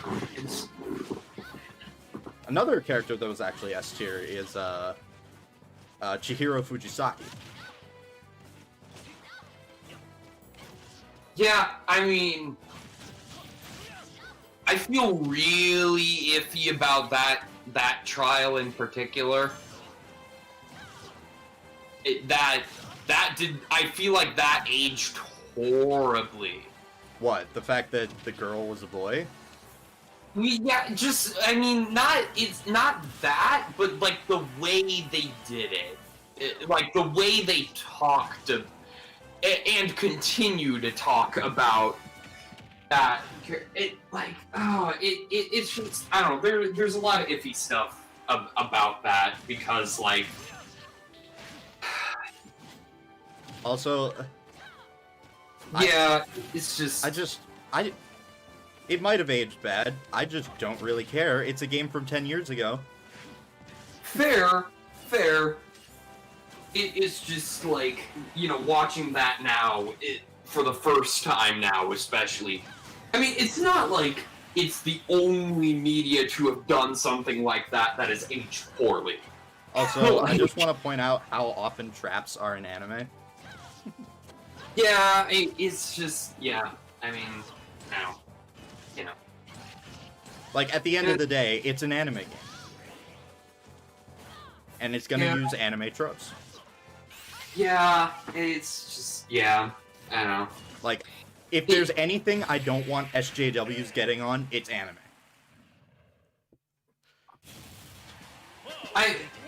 Well, okay. just because something is a common trope doesn't make it okay. Like, actually, another common anime trope that is a good example of something that is a trope but not necessarily okay is the very concept of a tsundere. Oh my god, dude. I did not just hear that. No, I'm serious. I'm serious. And the Game Grumps even pointed it out when they played through Sakura Spirit. That's not really an okay thing. Again, I don't want SJWs infesting anime. Like, I'm sorry. Look, I'm not trying to be an SJW. I'm just saying, just because something is a common trope doesn't make it okay. And it doesn't just affect... It's not... I agree with you on most things, but leave anime alone. That's all I ask. Well, I'm just saying... Well, it's... Like, it's Japan, it's a different culture, whatever. Yeah.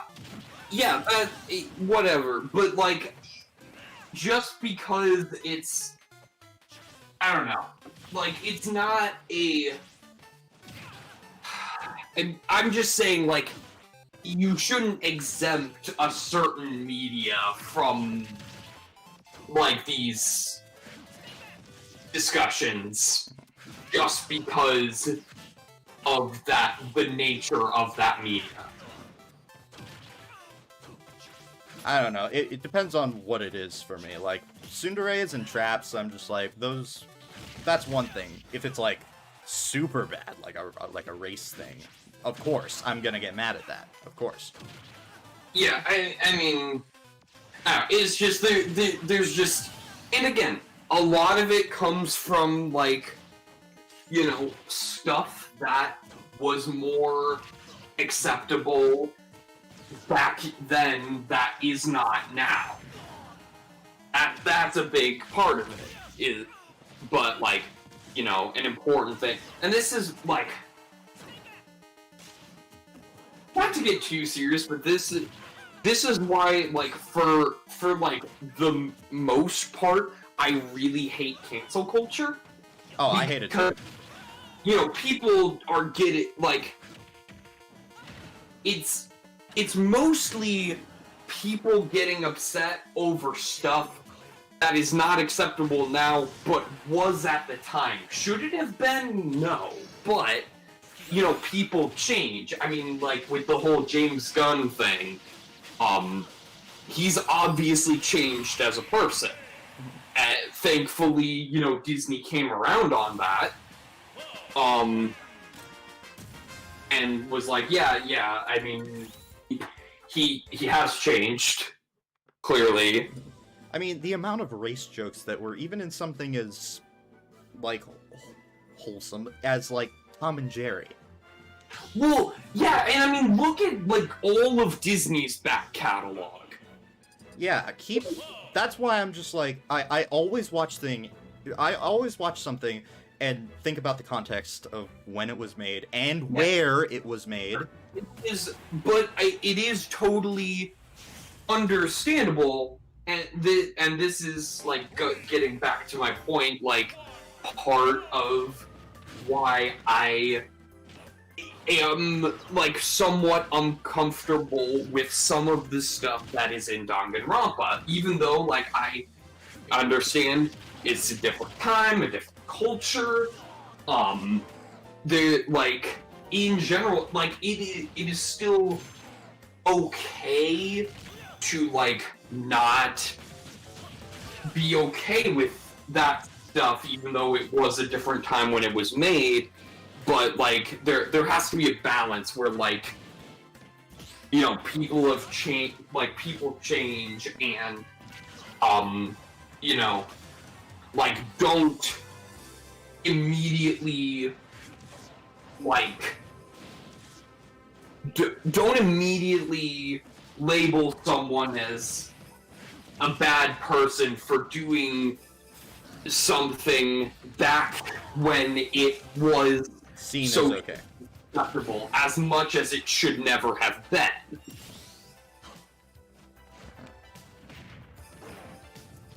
I mean, personally, I still don't see the problem with something like a tsundere, but whatever.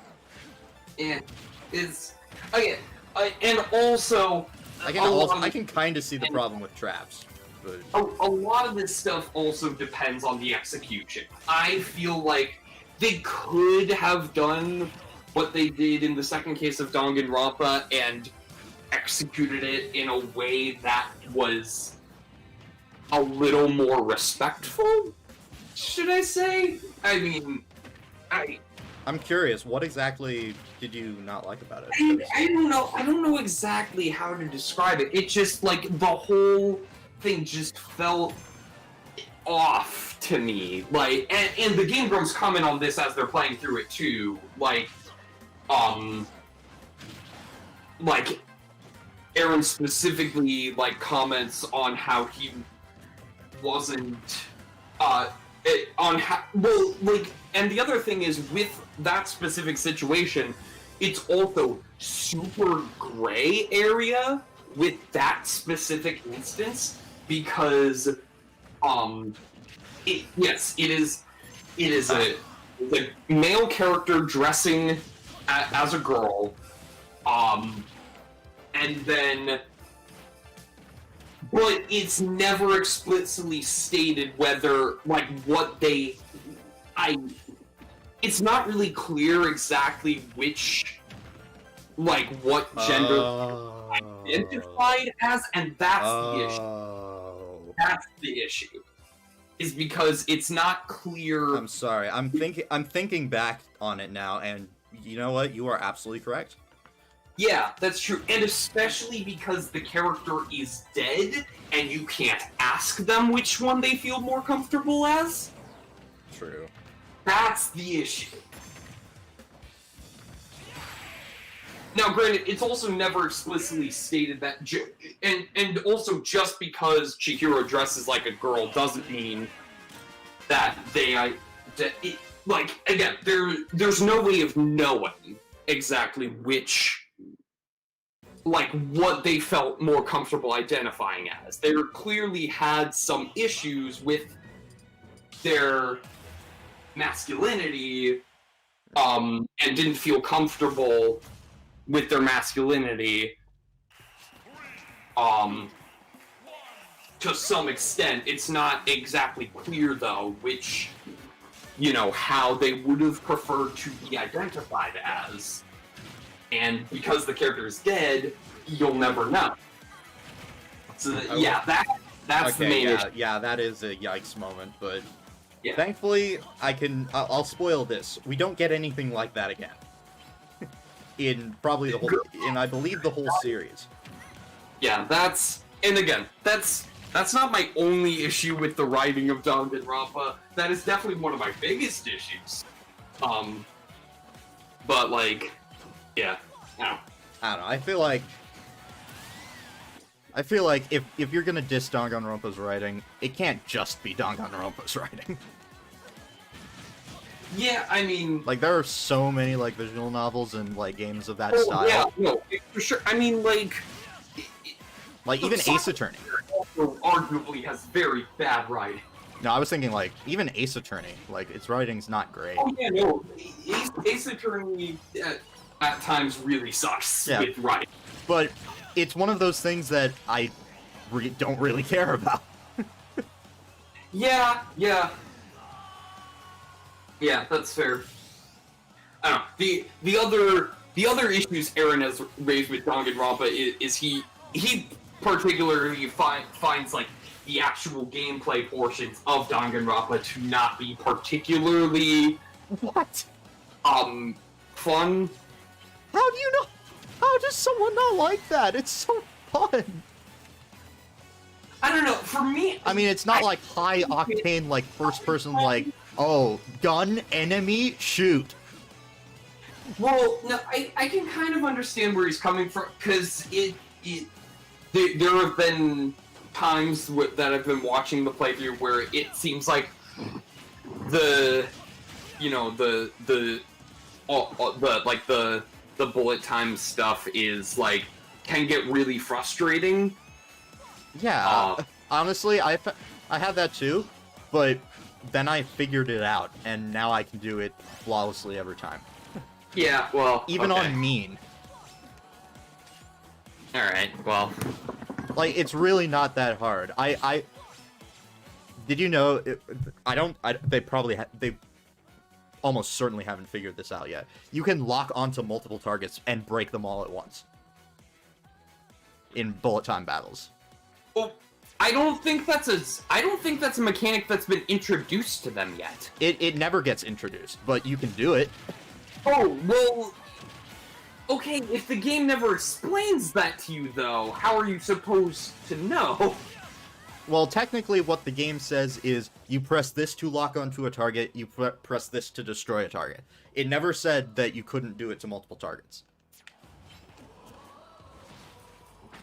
Okay, I feel like that. No, I'm sorry.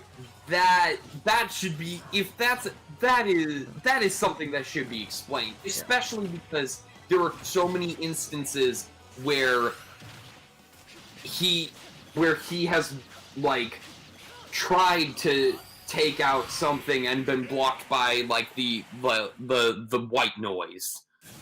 Like that. White noise. Isn't that what it's called? The stuff that like blocks you from trying to shoot what you need to shoot in the trials? I believe they refer to it in real-time debates. Yeah. We were talking about. I thought you were talking about bullet time battles.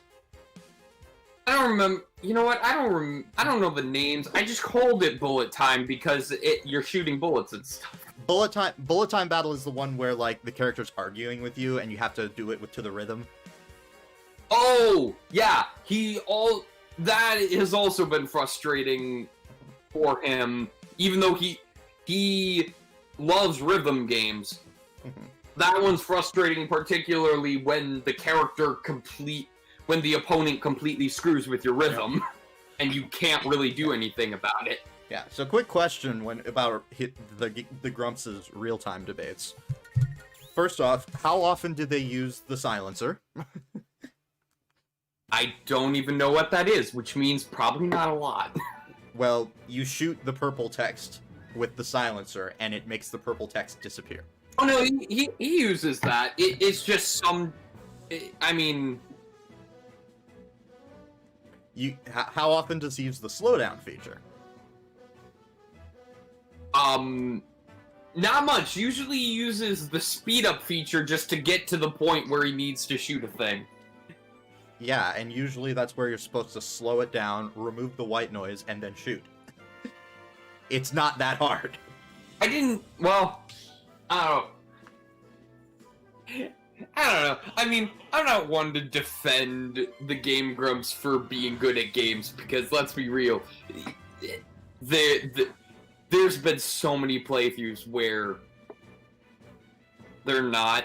It's just from what I've seen, I can kind of understand their Aaron's frustration with Danganronpa's mechanics. Again, maybe it's not fully justified, but like I can at least understand. I can at least kind of understand where he's coming from. Like, just watching, like I can understand where, like, yeah, I can imagine that'd be frustrating. Like, no offense to the Grumps, but the Grumps, the gentle difficulty setting is for people like them. Yeah, I don't remember what difficulty setting they selected for the game either, so... Oh. I can understand why they might not have done mean, now that you're saying all this. Like, oh my god. Oh, yeah, they're not good at games. That's the thing. They're not. Like... The thing is, like, you don't have to be, like, good at games. Also, I would not... Okay, I'm probably worse at games than the Grumps. But, like... Who the heck, like, I would never pick the hardest difficulty for any game on my first playthrough. Well, the thing is, I tried gentle once when I started out, but then I tried gentle. At least what I did was gentle, logic, mean, action, and because I'm pretty good at action segments in games, but the logic is an area where I sometimes struggle. And then they just gave me the answers to literally everything, and I'm just like, this is boring. Yeah, I mean, like, you only have like one truth bullet in your like thing at a time, and you just have to figure out where to put it. Like, you never have to like choose your piece of evidence. Like, oh my god, it's so boring. well, I mean, there are some instances where you don't even use the truth bullet you have. Sometimes you have to suck one up from what they say, and then shoot it. The absorbing. That was a fun mechanic. I really like that you could like use someone's arguments against them. Which, I mean, I do understand. What I think seems frustrating to me about that mechanic is that, in that sense, there are certain parts where you have to just waste time and listen to an entire round of arguments before you're able to figure out what you need to do. Which is, that's the point. Yeah, but because it's all timed, and you're constantly losing time when you do that, that is the part that, I mean, they haven't been in danger of running out of time by any means, but I'm not sure if you realize, but each nonstop debate has its own clock.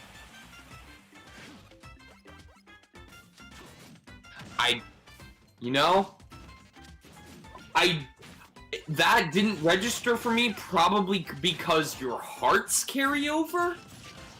The time does not. Yeah, okay. I didn't realize that. So better to take the time to listen than do something that may or may not be correct, but because you're rushing, and have to carry over the hearts instead of not carrying over the time. Yeah, but okay, I see what you're saying. By the way, if you lose all your hearts or your time, you just get more. Yeah, that happened to them. In this case, that happened. So even then, it's not a big deal. Is there limited continues though? No, or it is unlimited, from what I've seen. And I had to continue a lot in the later cases because some of the nonstop debates and bullet time battles get freaking hard. And I was playing on mean. Okay, so here's the problem with that then. Okay. Yeah. I mean, you understand now why I set it to mean. Because even on mean, it's so easy because you can just try as many times as you want. But then here's the thing. Then, like, and this was one of Aaron's main points in his infamous video on Ocarina of Time on his main channel. Is that rather than adding difficulty to your game, you're just making them spend more time on it. By making something take a while, you're creating the illusion of difficulty. Nah, it's some parts is actually difficult, like the bullet times in the later cases. Yeah, there's no stakes. I guess that's true. Yeah, if there's no stakes, then it's just taking up your time. Bragging rights. That is your stakes. Yeah, that's not valid. That's not a valid argument. I don't know. I like to. Also, there are stakes. Actually, they're very small stakes, but they are stakes. Ratings. Hey, what are these small stakes? Rankings, and specifically the money you get. The coins that you get to buy, like, items. Oh, okay. Which, yeah, right. Yeah, okay. Which, giving presents to, like, the classmates is actually more important than you might think. Yeah, I understand that now.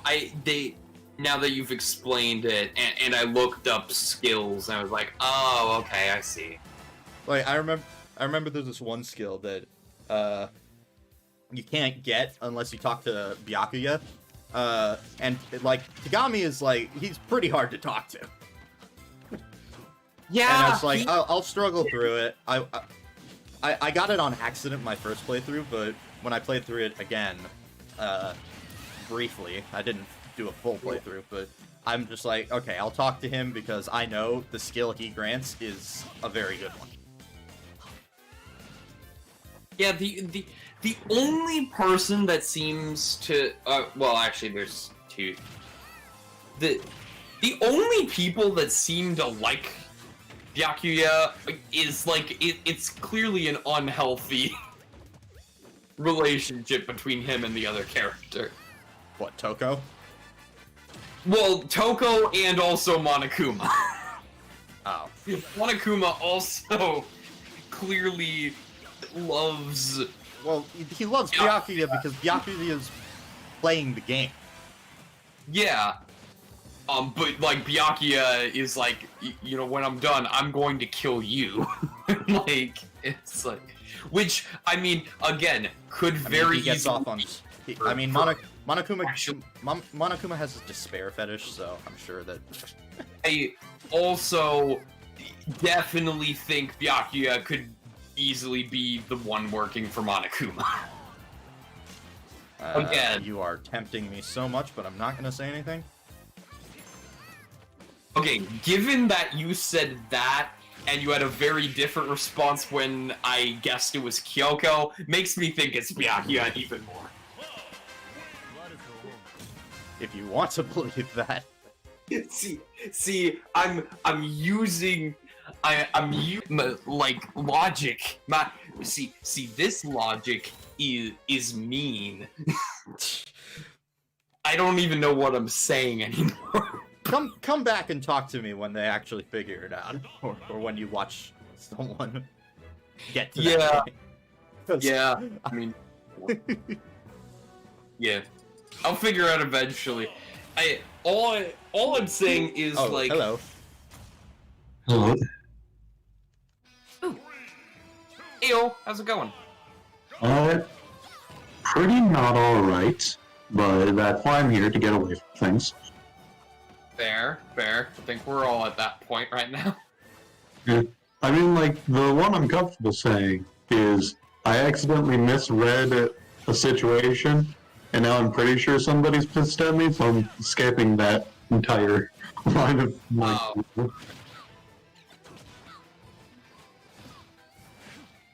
We've been having a heated debate about Danganronpa. Yeah. Yes. Oh, you mean how, like, stuff on how, like, he is super evil and stuff like that? I'll go take care of my dishes. I'll be right. So just, like, existence is pain right now.